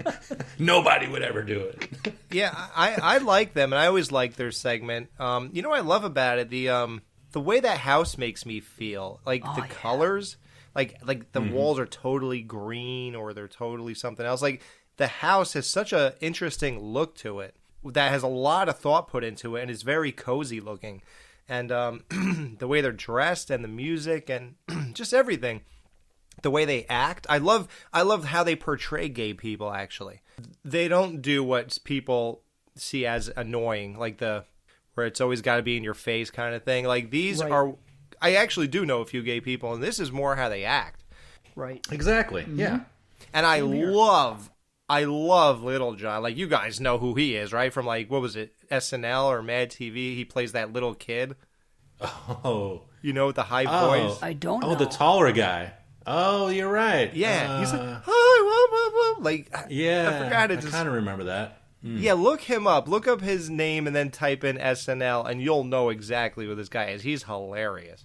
Yeah. Imagine if somebody told John Carpenter in 1978 when he filmed Halloween, or 77, whenever it was filmed, and he's at the Myers house, say, hey, John, I got to tell you something. 42 years from now, this house is going to be in another movie. It's going to be called The Myers House, and two gay guys are going to be living in it. What do you think he would have thought? You know? Fuck off. He's like, is there a check in it for me? Otherwise, fuck off. Right, that's all he cares about. And you're going to do the score for it. Oh, okay. All right, that's fine. That Yeah. means this is a lot of success, and I don't care who fucking lives in it. Just give me some money, right? I would love to know exactly what John gets paid to do these scores. Right? Yeah. Oh, yeah. Well, and he's like a producer, so he probably gets some change for that as well. Yeah, at least $500,000, you would imagine. Yeah, probably. Well, he gets paid every time, no? Because it's based on characters created by. Isn't that always in the fucking John Carpenter and Deborah Hill? Isn't it always in Has to be. right? Yeah. Even in the zombie ones, right? No, Isn't I it think you always sell your there? rights. That's the end of it. No, I don't think he does. Are you serious? Yeah, then because he was going to make Halloween 4, I believe, and then something went wrong. Yeah, it's this book. You can watch tons of videos. People read this book, Taking Shape. Taking Shape? Yeah, I've heard about this. And there's you could see all these inside stories about everything about all, and now people are just like releasing videos about everything they read basically, and so you could like take in that whole book just by watching like 6 videos, like where people did it about each movie or whatever. So I believe that John and what's the other chick's name? Deborah. They just wanted nothing to do with it after so much battle that they just sold the rights to Mustafa or whatever. And I think once you do that, I don't know if you do keep getting paid. I'm not sure though, but Yeah, but then don't they always put, again, you'd think seeing all these movies all these years, we would be able to say without a shadow of a doubt that it says, based on characters created by John Carpenter and Deborah Hill. I know for a fact, in this one I've seen them. That I can say. As far as like 4, 5, and 6 and H2O and everything, I wonder. I'm curious. Yeah. I don't know. Well, let's give him a call. I mean, we got him on the phone once. Well, right? let's put it this way: he signed a picture and took a picture with me. I'm not sure he's getting paid. Like, would he really be at a convention signing an autograph for $40 if he was making money every time one of these things were playing? Like, he'd be on an island somewhere. Yeah, I don't know. Yeah. Interesting. Well, and then back to the Johns and those. They interact with those annoying kids, and I kind of like this because the kids steal their candy or whatever, but then they threaten them both, both of the Johns threaten the kids with the Myers story, and they kind of play off each other. I really like that because I want to be that kind of guy who is able to intimidate young kids like that. I don't think I am yet, but hopefully I can get there one day. It's a goal I have, I think. Man, I want to fuck that kid. I was gonna say, he wants to be that guy who does what with the kids? I like the one in the skull mask. Oh wow, you could skull fuck him. Absolutely, baby. Twice at once. Skull fuck him. God damn. Awesome, man. Jack off lantern. The other one could be Jack off lantern. The pumpkin. And wasn't the third kid Aisha or something from Cobra Kai? Was that her? Was it really? No. She looked like her, didn't she? Holy shit. She looked kind of small and young, though. No? Isn't Aisha older? Yeah, but that was filmed like years ago, right? What the hell? Man, I don't know. You're coming up with all kinds of crazy things. Why, I wonder. I'd be shocked. Yeah, because this movie didn't they delay this movie for a year because of COVID? Yeah. Aisha. Sorry. Remember that song? Wow. At the playground, Yes! Awesome. So speaking of playground, our next big scene is they're starting to get the mob together, and like the doctor and the nurse team up with, I think, Lonnie and Nurse Ratchet and the hot chick, the housewife chick, and I forget how they get there. Oh, they're trying to tell the same kids they're not at the playground to fucking take off or beat it or whatever or something like that. But this is a pretty good, fun scene because it shows the ineptitude of just everyone. The one chick shoots herself in the face after Michael kicks the door at her. This is the most funniest fucking thing. It was great. Michael is so smart. He just like kicks the fucking door at her. Oh, amazing! Boom! Oh my god, I'm glad they saved that one for the last one of that little bit there because it was fucking hilarious. And then her husband gets stabbed in the eye. Just fucking brutal. It looks so good, so good. The effects in this movie are amazing. Yes. And then Chambers gets her. I guess they gave her an empty gun. Is that what happened? Someone didn't like her. Fuck this bitch. No. She shot when he was on the roof of the car, right? Oh, okay. Oh, that's right. There was only so many bullets. Right, okay. Kind of hazy on that part, but it was fun. And then, grown-up Lindsay hits him with a sack of bricks and then kind of gets away. And I really like this part where she's like hiding from him because suspense. Exactly, dude. You don't get any suspense in these newer movies at all, I don't think. Maybe a little bit in 2018, but this was like the only moment of suspense, and I was eating it up in the theater. I wish there was a lot more of this kind of thing, because if it's a true sequel, I mean, I know it's a modern movie, so movies are different in every decade, year to year, but the first movie is all about suspense. So can we have a little bit more? Yeah, it's sad. It's sad that movies. I'm glad they did this because it is the suspenseful scene. But it's like that's ultimately when you look at this movie, or both of them, like 2018 this and the next one that comes out, and compare them to. And I hate to keep going back to 4, 5, and 6, but that's the perfect thing because that was a trilogy in its own, and you can't compare it to 1, 2, and 3. 3 came in and did its thing. So I think a 4, 5, and 6 is like this. Is like a different take on a different time period. And like nowadays movies are the way they are, and it's unfortunate because they're just not, how can I explain it? Like in the 80s and in the 90s and stuff, there was fun to be had, and there was some cheesiness to be had and stuff like that, and all of that has been replaced by other stuff in modern film, but the stuff that's replaced it isn't really that great. And it's like, you can critique it all you want, but it's like, that's the problem. It's a modern film. You can't make a movie from nowadays that looks like it should be in 78 or feels like it, or even 88. It just wouldn't work. But here's the thing. Do these movies work now? I don't know. I mean, I enjoy them, but a lot of people, they talk shit about them. And that's just the sad state of modern movies. And it's hard to explain. I was thinking about this today, just driving around about this, about how movies are the way they are now. And it's like, there's really nothing we can do about it. It is, Well, it kind of makes me feel like something Dave Mustaine said one time. Like in an interview, they were asking him about something about a new album or whatever for Megadeth, and he said, all the good guitar riffs are taken already.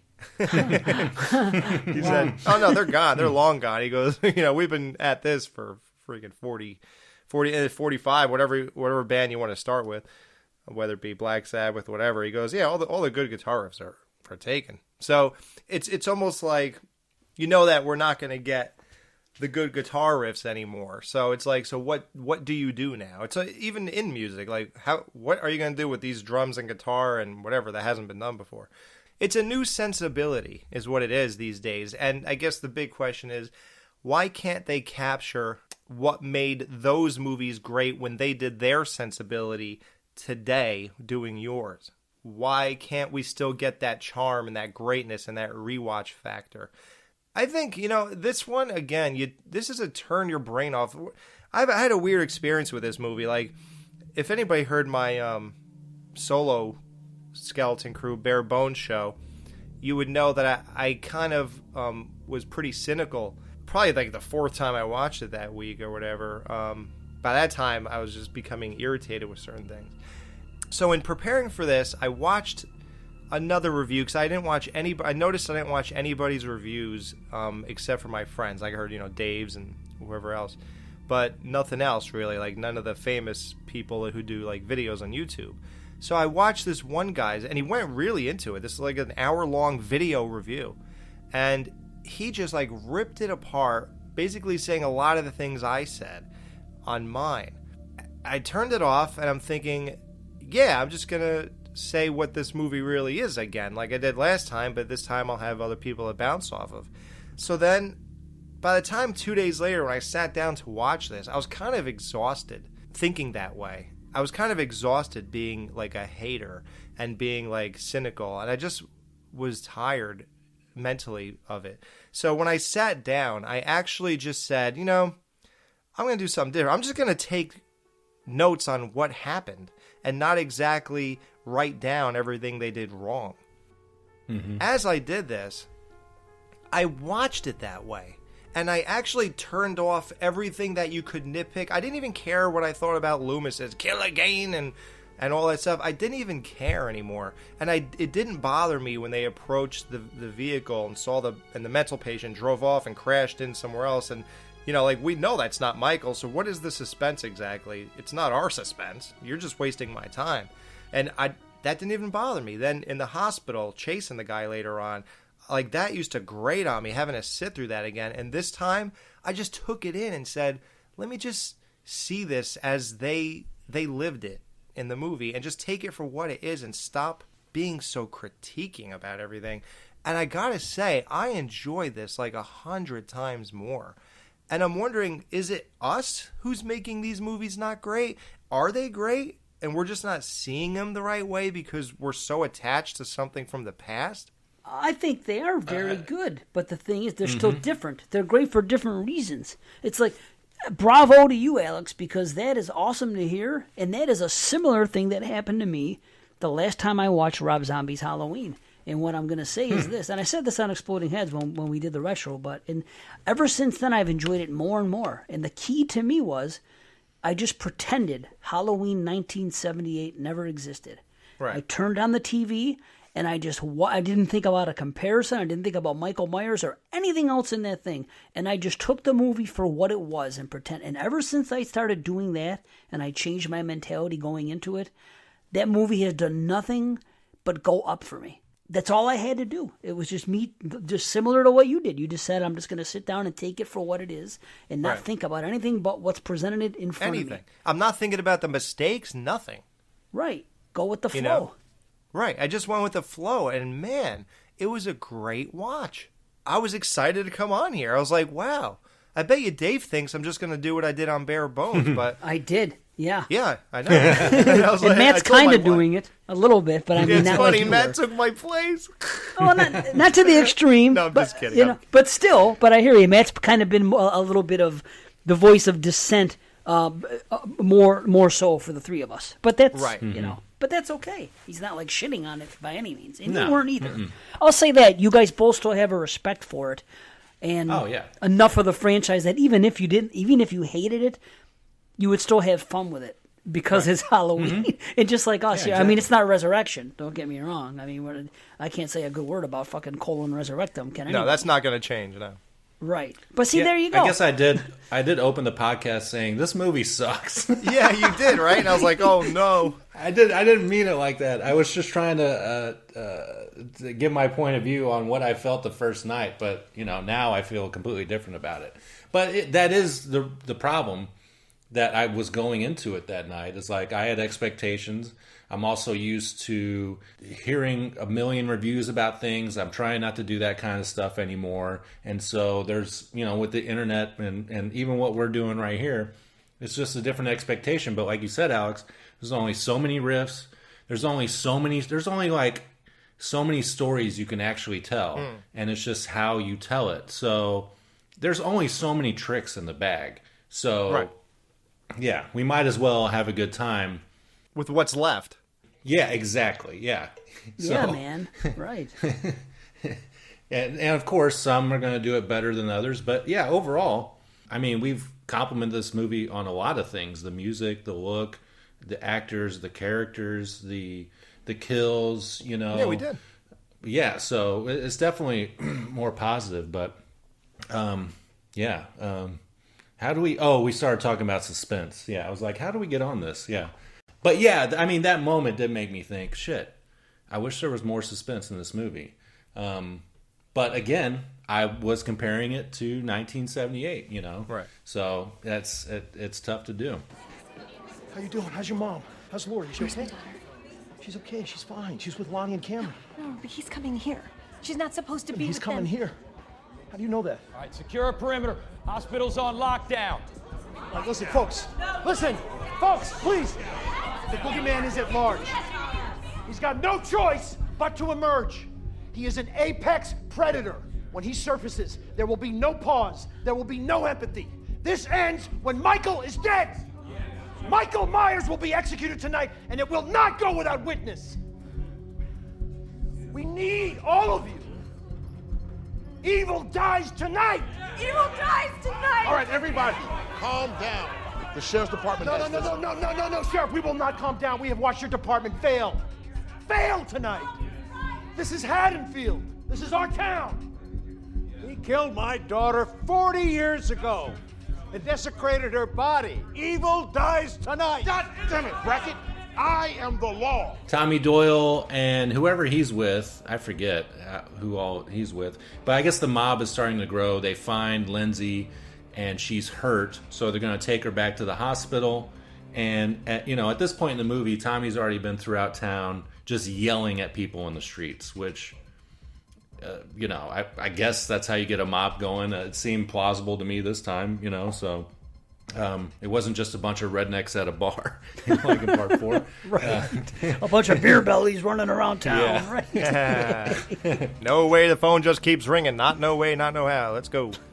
And we've been going back and forth to the hospital, and the hospital's getting collectively worse with all the injured people coming in, and people are panicking because the news, and there's people missing, and there's all the police are there, and so... I was really buying into it this time that by the time Tommy gets there, he's been fired up for hours at this point. The mob is already like at a fever pitch. It just took somebody to come in and harness all that energy. And that's exactly what he does. He does his evil dies tonight kind of chant. And I think Laurie's daughter... At this point, she knows that Michael's still alive, and maybe even Laurie does too. I can't recall, but she's convinced that Michael's going to come to the hospital for her. And I don't really understand why, but she tells Tommy Doyle that, and that gets him... He's like, how do you know that? Yeah, Wait, exactly. Laurie said this? Yeah. Well, because she thinks he's the boogeyman. Because she believes everything that happened in '78. She believed he was going to escape the night before, eventually, and he did.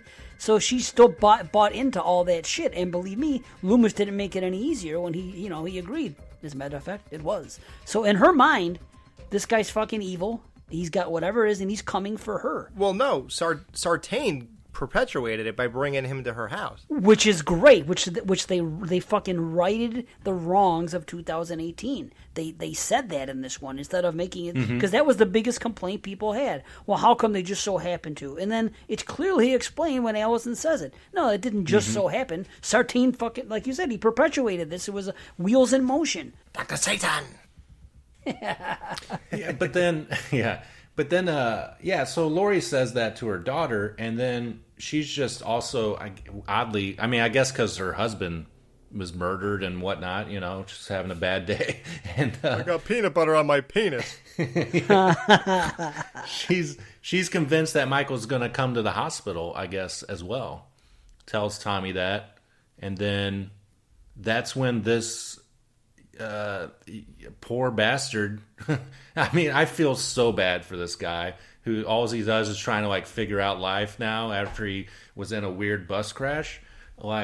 This poor guy is hurt, runs into the fucking hospital and just gets chased by this mob. I do like the fact though that at least Laurie knows it's not him. I guess because he's like what, 2 foot shorter than fucking Michael.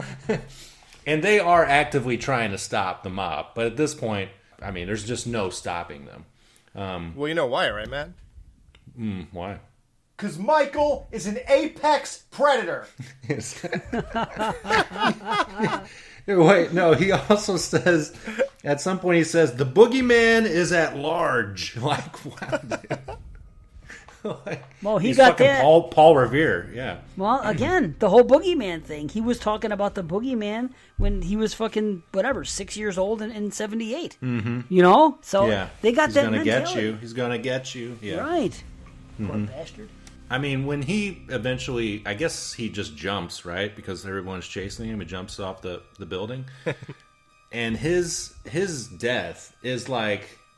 That's the one brutal death I didn't want to see, because it's even the people that didn't deserve to get killed, at least they have the wherewithal to fight for themselves. And this guy, who knows what affliction he has, but he's in one of the biggest, worst institutions, in the tri-state area, and you see his splattered fucking head, and it's just like, good God, this is what you did. You fucking, I'd put it, I guess, primarily on Tommy Doyle. I mean, who else are you going to blame? If you got to blame someone, shit. I don't know. What did you guys think about seeing his splatteredness? It was a bit much. It was. I mean, of course, the effects look great, but yeah, it was just like, ugh. Yeah. And you knew it was going to happen. That's why the whole lead up to you knew how it was going to end. And I was like, man, I don't want to see this. And this poor bastard. And Right. I felt bad for him. Yeah. At least they didn't beat him to death. That would have been. Imagine if they were still stomping on him after he landed. God, Jesus Christ! Evil dies tonight. Evil dies tonight. God. They could have turned it into comedy, actually, if they did that, honestly. Well, yeah. In this moment, I don't know if you guys picked up on this or if you think it's foreshadowing, but Laurie says, "Let him take my head as I take his. That's the only way he can die." Mm-hmm. So the big question, obviously, not to jump ahead as if we're done with this, but the next movie, how is it going to end? Do you think that she's basically letting us know that they're both going to die? Yeah, there is something kind of similar to that said in the new trailer. I'm not going to say what it is. Oh my God. But kind of like that.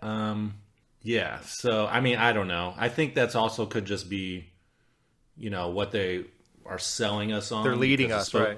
Yeah. Yeah. So who knows? But yeah, I mean, I don't know. She's died in other movies. I think she died 4 times in this series, right? Yeah, Jesus Christ. And she said, "I'm never coming back." Each time. So, yeah, I don't know. Frank. Frank, are you awake?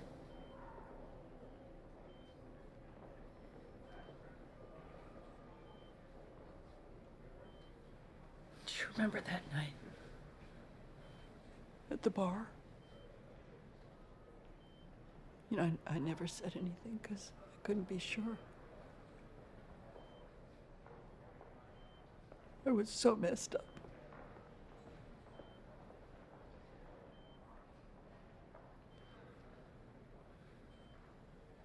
But you helped me.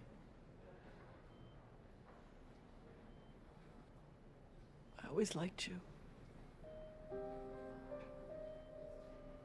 You're so crazy. Fuck you.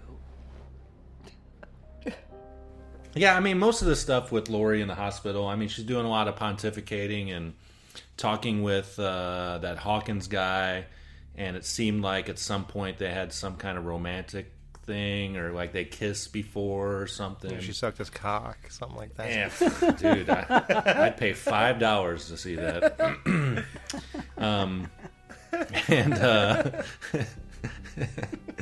And yeah, to me, again, it's just most of it is kind of dull. I wish it was crammed into one scene or something. I don't know. But so what's next after this guy dies? Oh yeah. So the entire time, concurrently, Michael's still just trying to get home. As we realize, that's all he wants to do. It's like fucking what is it? Halloween Resurrection or whatever. Hopefully there's not a bunch of videographers in his house when he gets there. Dangertainment. Yeah. I mean, shit, if Tyra Banks was there, I'd be happy, but,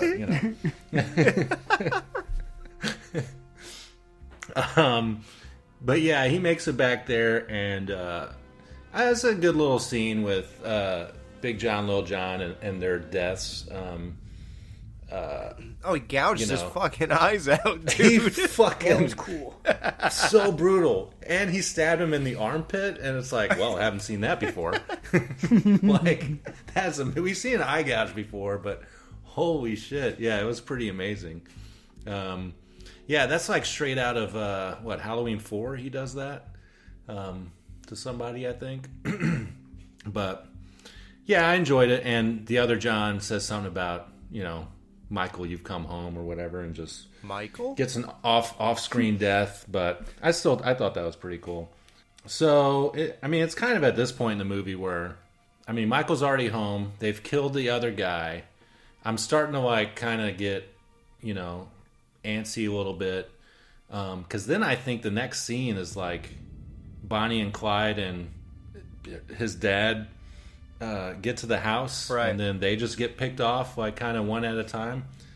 I do like that the boyfriend gets killed because I never liked him in the last movie. And I don't like him here. I don't know what it is about him. It might just be the actor. It's his skin. He has really gross skin. Yeah, and the granddaughter too. They're kind of sidelined in this entire movie. Yeah, and we get hardly any of them. And so when we do get them, I kind of don't care. Do you know that she has a musical cue? Did you guys pick up on that? She has a theme like Laurie's theme. Yeah, no, I don't know. So like Ellie's theme. It's like this. It's a theme like something you would play like after at the end when Laurie says, "I'm coming for you," like dun, dun, dun, dun, like whatever. So the first time I noticed it because I thought it was kind of humorous when she walks to the back of the car. It's like a hatchback, and she's picking out her gun. She says something along the lines of like, I don't know, probably evil dies tonight. I don't know, something like that. And then it goes, dun dun dun dun dun. So then, all of a sudden, like they're in the car, and then I guess the dad is saying, he's gonna go in the house. Don't you go, whatever. So then Michael's going a beeline right to his house. She goes, then that's where we're going. Dun dun dun. Like whatever it was, they did it twice. Every time she gets done with these like proclamations that we're gonna go get him. Huh. Yeah, check that out next time and try to pick up on that. It's kind of funny. Yeah. Well, it makes sense she would have her theme because she's, essentially, like the last movie, she's, outside of Jamie Lee Curtis, she's the lead, she's like the final girl, at least supposedly, so. How'd you guys feel about the young kids in this movie and their part and everything? It's just a couple, right? Who the hell is it? Right. Just the two at this point. Yeah. It's the Allison and Cameron. That's it. And they were barely in it. And even when they were, I was kind of like, I could have done without this scene. I liked seeing the kills and stuff, but it's so strange, isn't it? Because they can't introduce new kids because this is a different thing. It's a slasher, like you said earlier. It's primarily adults and stuff. And it's like, well, we're not going to bring it. They could have brought in kids. Instead of Little John and Big John, and instead of the couple in the beginning, the fake Elrods and all that, they could have done that just to have kids get killed. Because usually that's what they do. They just have bodies come in and whatever. And would that have been an improvement? I don't know. They could have just had kids at the Myers house. Like, instead of Little John and Big John, it could have been like their parents were gone and it was like a brother and a sister and their two friends or something. They could have done that.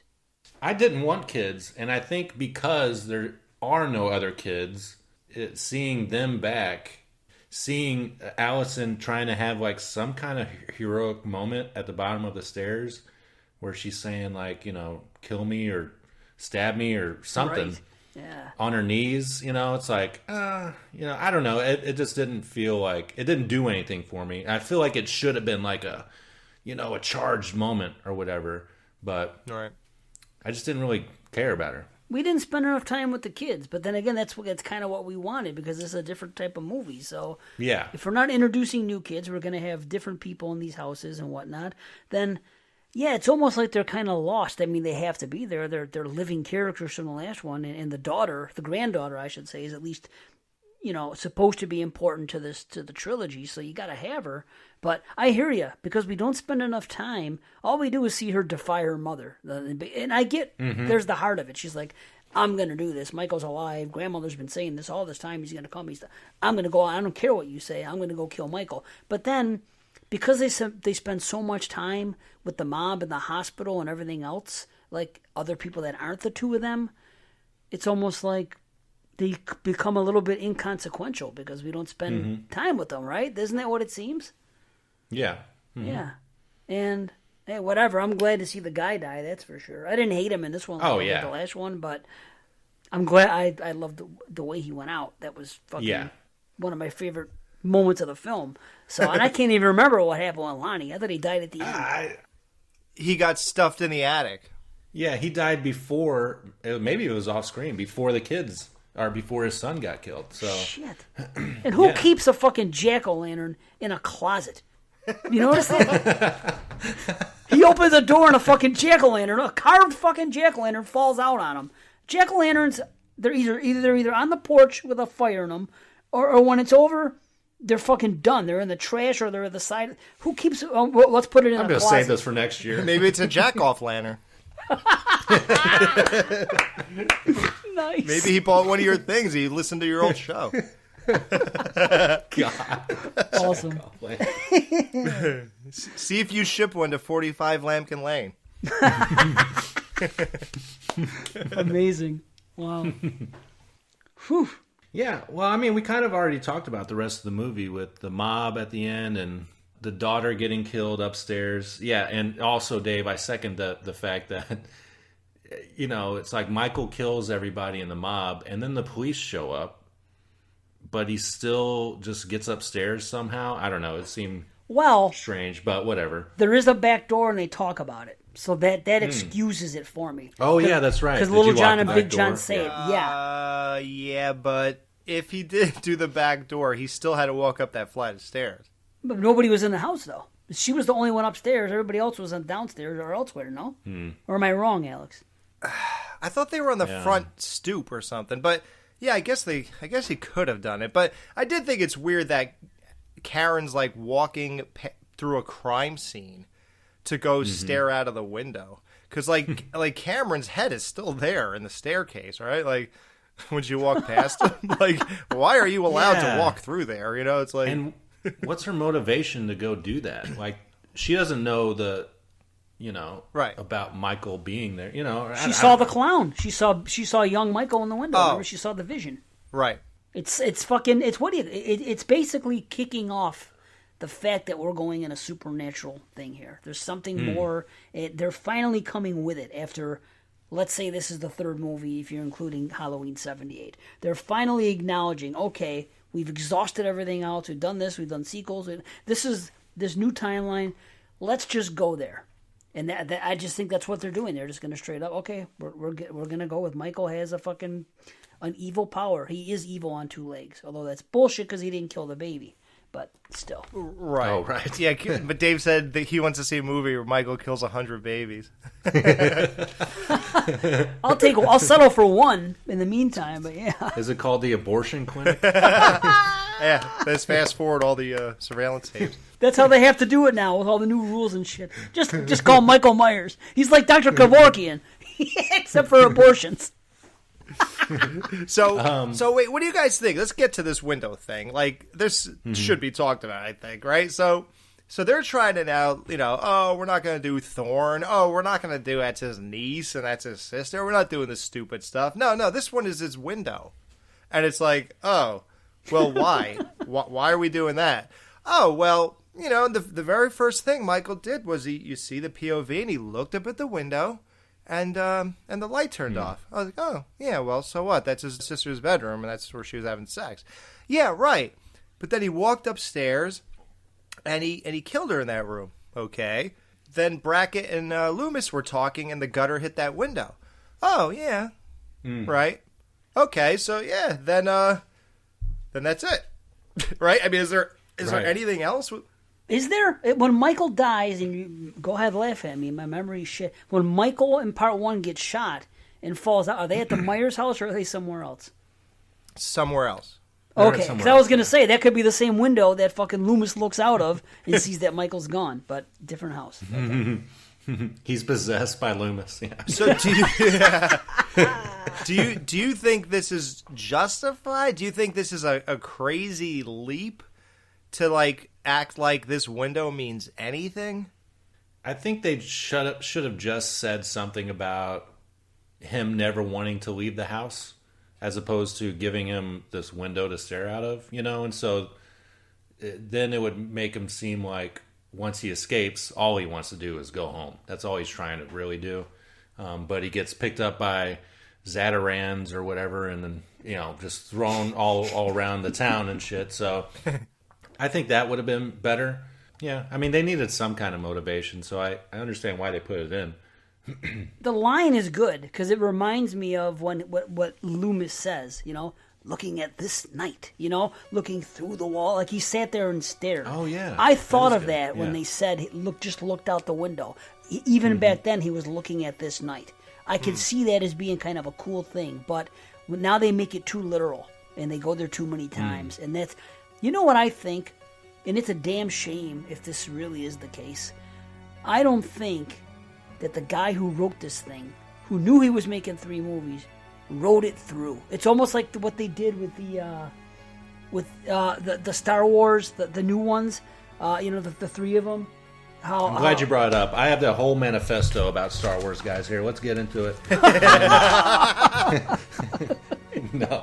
But you get what I'm saying? It wasn't written from point A to point B to point. It wasn't written start to finish. It's almost like they decided, okay, we're going to do this. And we know for a fact in Star Wars that somebody else put their own spin on the second chapter there. So I think that's the problem. I don't think they took the time to sit and write a 3-act freaking, masterpiece of 3 movies. I think they wrote it as they went. I could be wrong, but that's kind of the way it seems here, because look at it this way. Like I said, they corrected the mistake of part 1 by doing this. That seems to me like they wanted to do like someone else.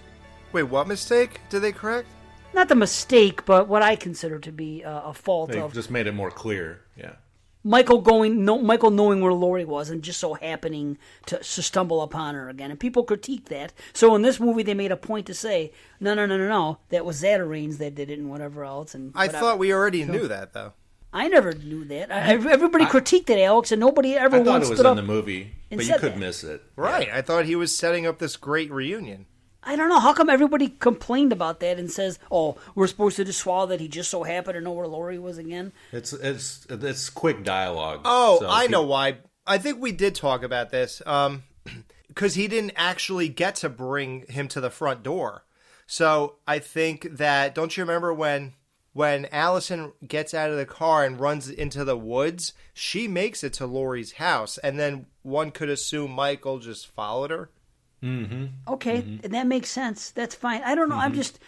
All I'm saying is, I don't know if the guy wrote all 3 at once. I think he wrote the first one and looked at what happened, and then he wrote the second one. That's what I believe, and I think that's why they went with this idea for this movie. I could be dead wrong. I don't know. It's actually making it easier for me to digest it with some of the shit that they do in both movies to think that way.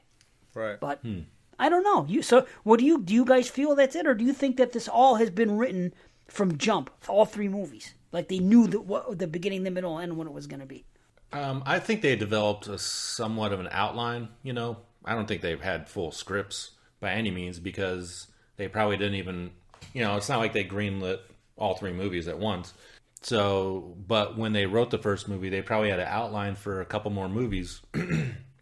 But how fleshed out that was, who knows? Yeah, but the finer points of something like this with the window, do you think that they wrote about the fucking supernatural thing in the window when they were writing part 1 and the things that Probably happened not. there? That's what I'm saying. Yeah, it probably wasn't in the broad strokes. Unless like, there's some big thing at the end with this window. I don't know.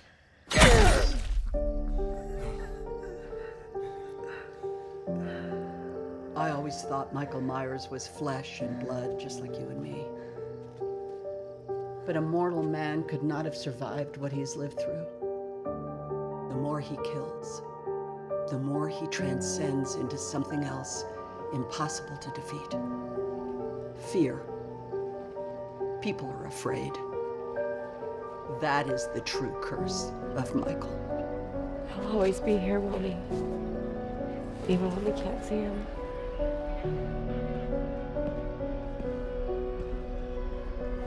You can't defeat it with brute force. If we only knew then what we know now.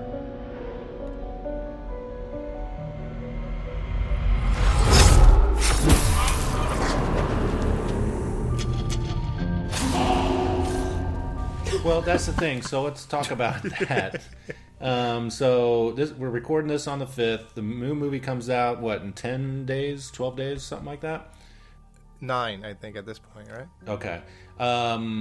What are your guys' thoughts about what you want to see, what they'll think they'll do for the next movie? Because, I have much lower expectations now than I did for when this movie came out.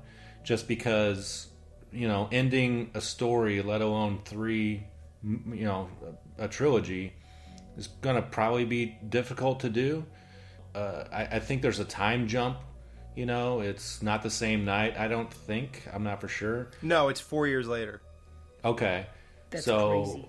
I'm worried about how that's going to be handled and just what Michael's, just plainly, his motivation is if he can't be at his house and whatnot. And so I don't know. I'm going to see it, and I'll probably be very open-minded, but I have no idea where this is going, other than, maybe it's a road movie of Laurie Strode, like going town to town trying to find him or something. Laurie Road. Yeah. I don't On the know road what to with think. Strode. What do you guys want to see in this next one? I don't know. Okay, here's an idea. Because it's 4 years later. This is the fact. It's 4 years later.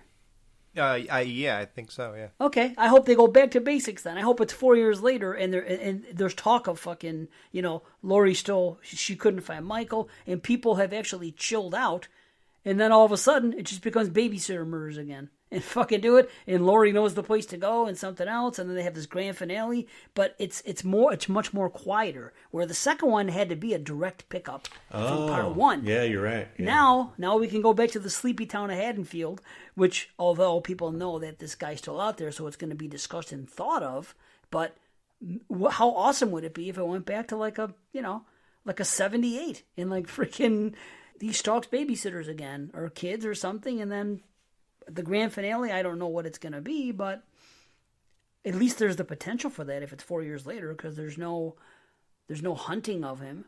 Yeah, we can't get a mob story again. That just won't happen. Yeah. No, that would be lame. Yeah. Yeah. Or maybe it's going to be like Halloween 6, where they've canceled Halloween and all this shit because everything that's happened. Oh, shit. That'd be awesome. Maybe. That's a big possibility, yeah. I hope they do end that, and I hope at the very end it's revealed about the supernatural because of Thorne, and then the fucking credits roll.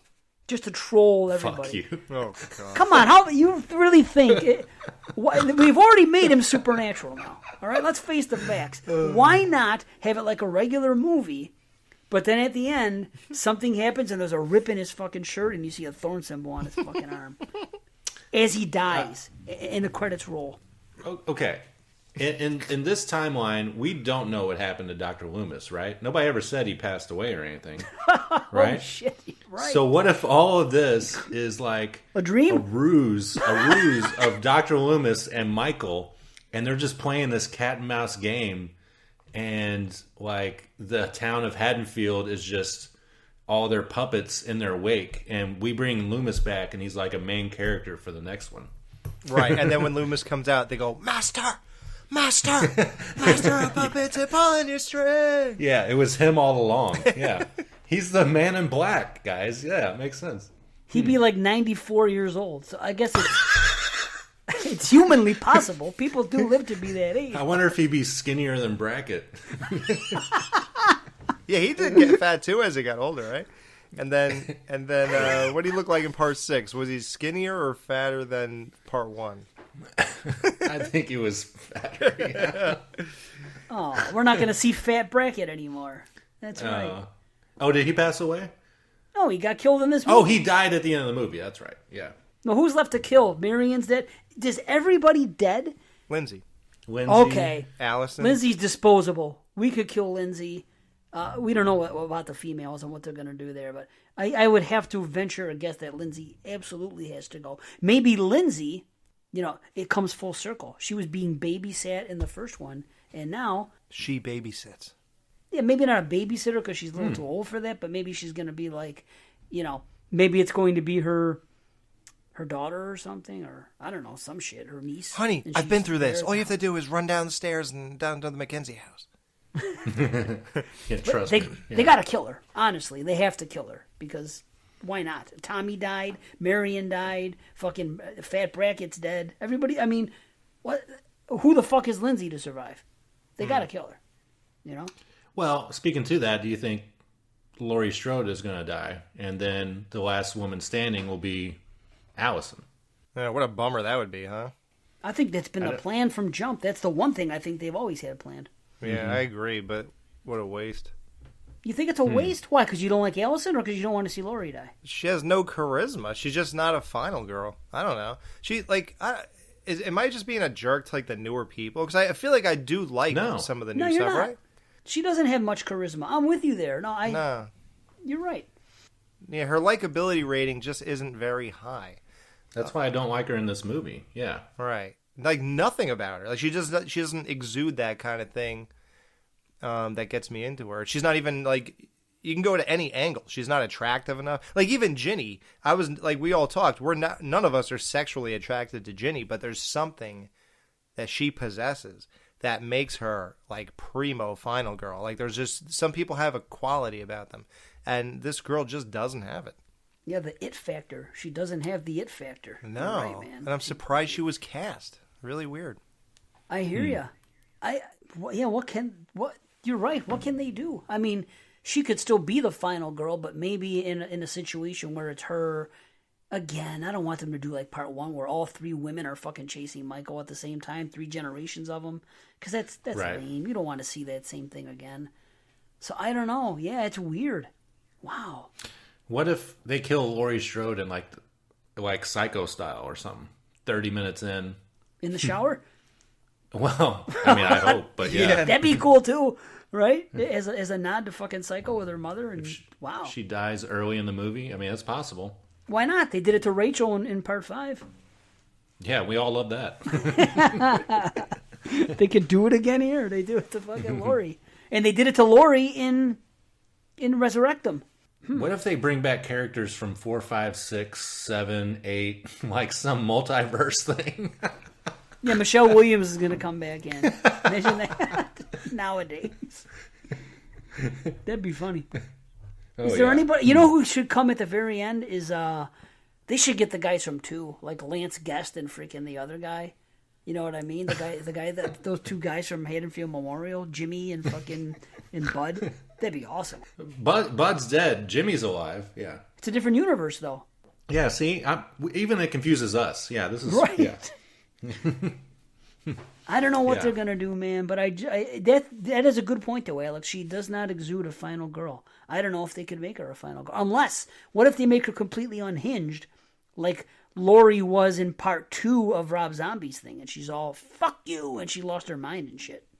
I mean, that would make sense, I guess, but I don't know. If she has it in her, I don't know. Yeah, I don't know if I want to trust her with that. Yeah. I will find out soon enough, I guess. You've seen the trailer. You have somewhat of an idea. I have nothing, and I'm happy about it. But it's just like, I don't know where it's going to go. I'm really excited about it. I really am. Because I think the first one was what it was. I thought the second one was better than the first one. And I'm hoping that the third one is as good as the second, but has just, ends in a grandiose manner. That's what I'm hoping. I hope so, too. Okay, well, just thinking about the awards, for me, the best kill has got to be Big John or Little John with the eye gouge. I forget which one is which, but that was my favorite. That's your banana split. Banana split, that's what we call it. I'm so out of touch. Oh, no. Alex, we lost Alex, I think. Hello? Oh, there you are. Oh, wow, that was weird. You were saying stuff, and I was answering your questions, and it's like no one heard me. What? No, yeah, we couldn't hear you. So what were you saying, Alex? It's got to be real poignant if we missed it. Yeah, right. Let's hear this gold. It's always the most important shit. It gets drowned out. I think one of the guys I recommended coming back were Atkins. Oh, of course. Oh, shit. Fuck. I guess technically you could. Yeah. Tie it in. Right. And I was going to say that when I met Nurse Marion and Brackett in 2018, I said to the nurse first, I go, hey, now that it's like a new universe, you could be in this again. And she's like, oh, yeah, I don't know. I would. I mean, I don't care. And I was like, yeah, you should call somebody or something. And then she was in the next one. And I said the same thing to Brackett. I go, hey, you could be in this movie, I was like, they're bringing everybody back, I think. And I don't even know why I said that, because I don't even know who they really brought back in the first one. Yeah, and they both were playing it cool, yeah. Yeah, they're like, that might be something to think about. Mm-hmm. Meanwhile, they already read the script. Dude, holy fuck, Halloween 3. Now that it's supernatural, maybe the mask is supernatural. Maybe he has a fucking silver shamrock mask. And that's, it powers him up, but it's death for everybody else. And they're going to tie it in. I've never seen Dave troll a review like this in his whole life. I'm hoping this stuff is true, though. I'm not even trolling it. I want it to happen. Can't I have an imagination? It'd be great if it happened. Can't I have an imagination? Yeah, sure. Let's go with Thorn Don't and you Silver fucking Shamrock. wet blanket me, dude. Don't you wet blanket me. I'm telling you, because what's her name said that it was going to piss a lot of people off. That's what fucking she said last year, that Halloween ends, the movie, and the way it wraps up, that is what Jamie Lee Curtis said. It's going to piss a lot of people off. And hearing that made me think of all these possible scenarios.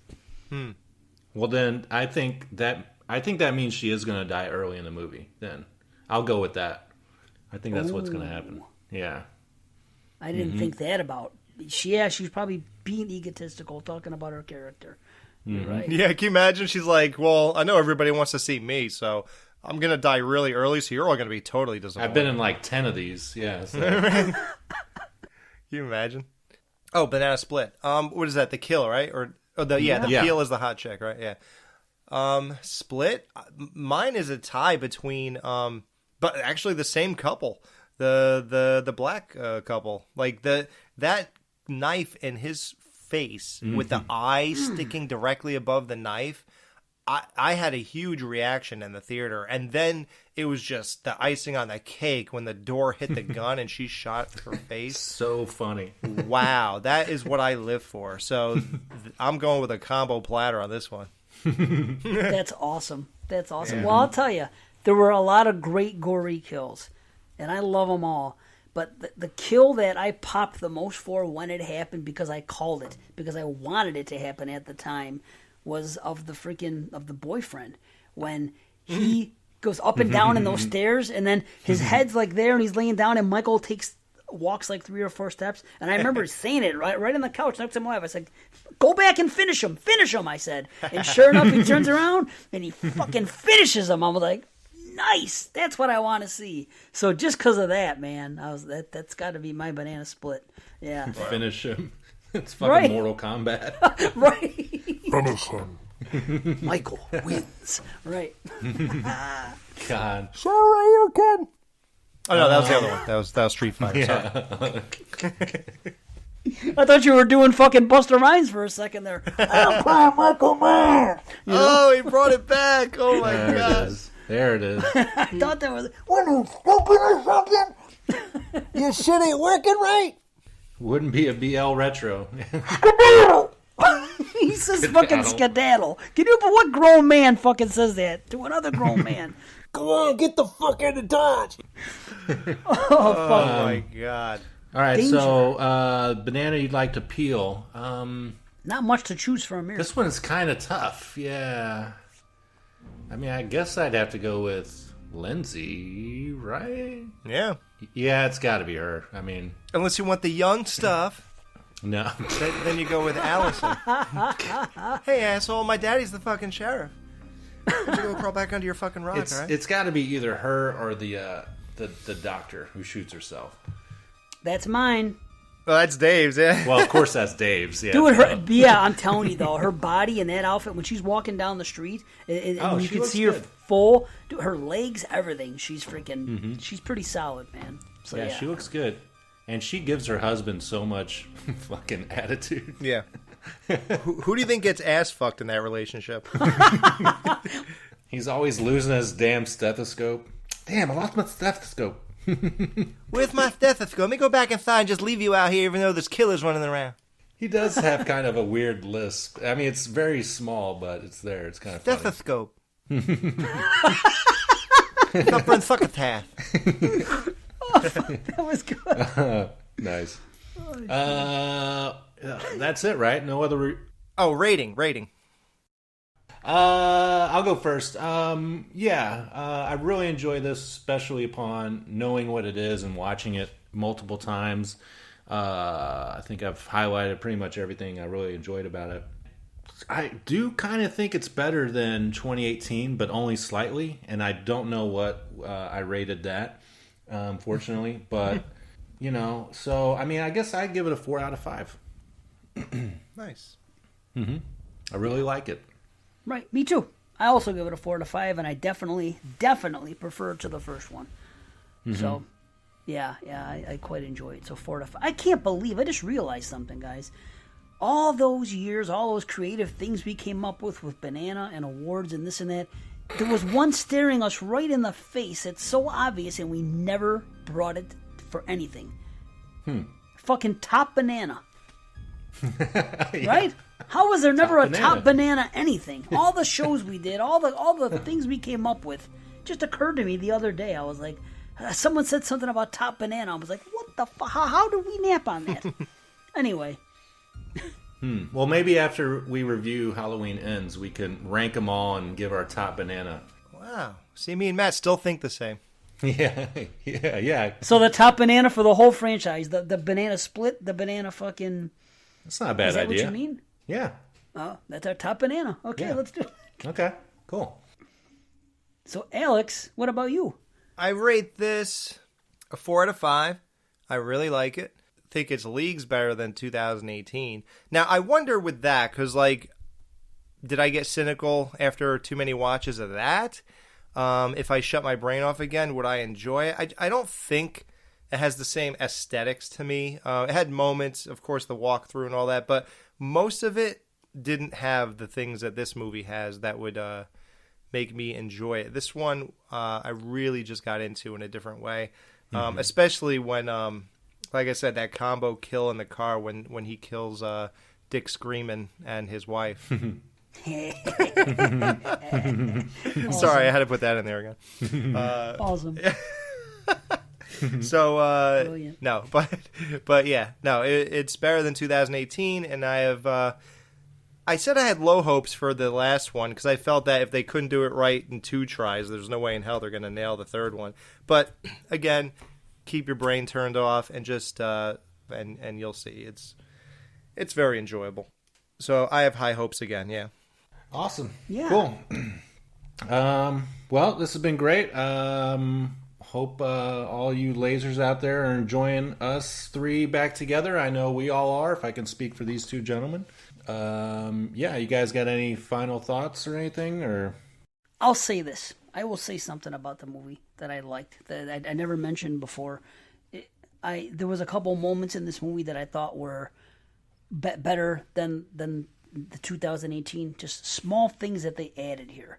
Like there was a couple speeches that worked, and one of them was talking about how maybe he was looking in. They were talking about Michael. It was kind of like a Loomis speech. It was little moments like that. And then there was the one thing where they said after the father died, there was a conversation between, granddaughter and her mother.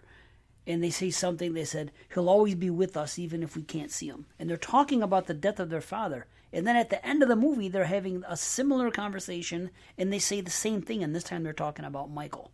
And I just thought it was smart. They said he'll always be with us. And but they're talking negatively about Michael. You know what I mean? He's still out there. He's always going to be with us. And so there was just a couple, smart little things that they were saying in this movie that I think, and there was a discussion about reflection and stuff, and there was a couple shots showing reflection at that time. And I just think that there was a little more, I don't know, there was a little something extra in this movie. On top of righting some of the wrongs, there was less comedy in this one than there was in the first one. And granted, yes, some of the dialogue was a little bit soulless, I guess, and not what it could have been.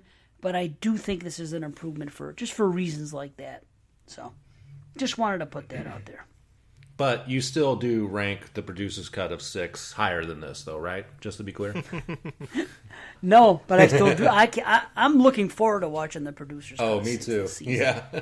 I think I'm going to put it in. I've really grown to quite enjoy it. It's my favorite of anything. Like 4, 5, and 6, that's my favorite thing to watch is the producer's cut of 6 now. Yeah. And how about that? We probably said it in 2018, but you guys laughed at me when I said they should bring Laurie back to Haddonfield. And I already gave you credit for that in our Okay. review right before this.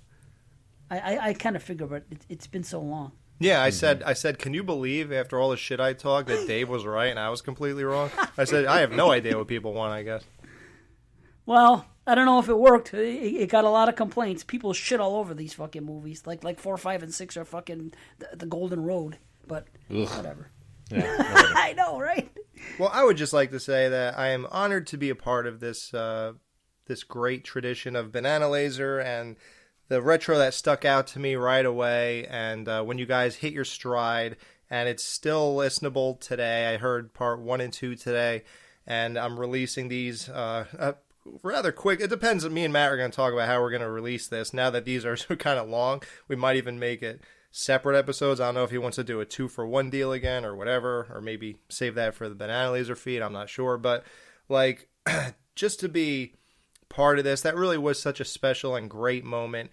And I wasn't, truth be told, I wasn't thrilled about my contribution in Rob Zombie's 2 movies when I joined. I felt like I kind of like tainted as great as it was going to that point, and I feel like God, I kind of like dropped the ball there, but I feel like I had a lot to say about 2018, and I definitely try to hone in on and keeping this the same sound as what you guys did before I got here, and dialed it back for this one. So I feel like now it's back in the groove it should be in, and it's just great to be a part of something that is this monumental to the hard work and years that you guys put in all that time, and the way it all was, how much we all loved each other, the community we had, the times we had, how we were killing it with the ratings, I guess, the downloads, whatever. It was just like a really special moment, and it's great to kind of like put a bookend on it together.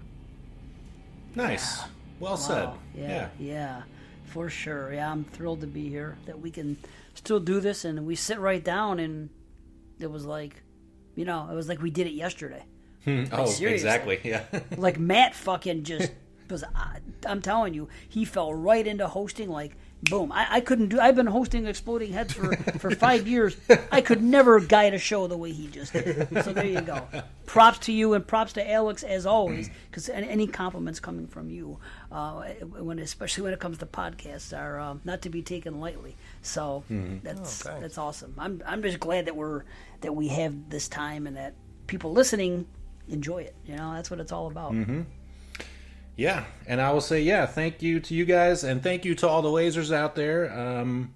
Like Alex said, part of our little community, and this is another aspect of it. Thanks for listening. Happy Halloween, and I'll end by saying that we're all going to take Huckleberry and say night-night. I met him 15 years ago. I was told there was nothing left. No reason, no conscience, no understanding, and even the most rudimentary sense of life or death, of good or evil, right or wrong. With this blank, pale, emotionless face and the blackest eyes, the devil's eyes.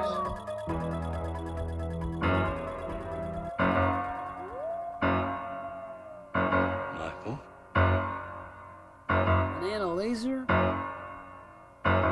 Don't go to Haddonfield. BananaLaser. God damn you. Hello, BananaLaser. He's not human. I shot him 6 times. I shot him in the heart. BananaLaser. You don't know what death is. Thank you for listening to the BananaLaser podcast. Please be sure to check out horrorphilia.com for a full archive of all of our previous episodes, as well as other great podcasts, like The Skeleton Crew, My Bloody Podcast, and many more. Please be sure to like us on Facebook and follow us on Twitter at BananaLaser Show. Also, join our Facebook group page at facebook.com/groups/BananaLaser. That's where the real lasers come out. Be sure to subscribe to us on YouTube, where we post trailers, movies, and more. Interact with us. Please send us a voicemail at 314-720-8842 or send us an email at bananalaser@gmail.com. You can also find us on iTunes and Stitcher. Again, thanks for listening, and keep on banana-ing.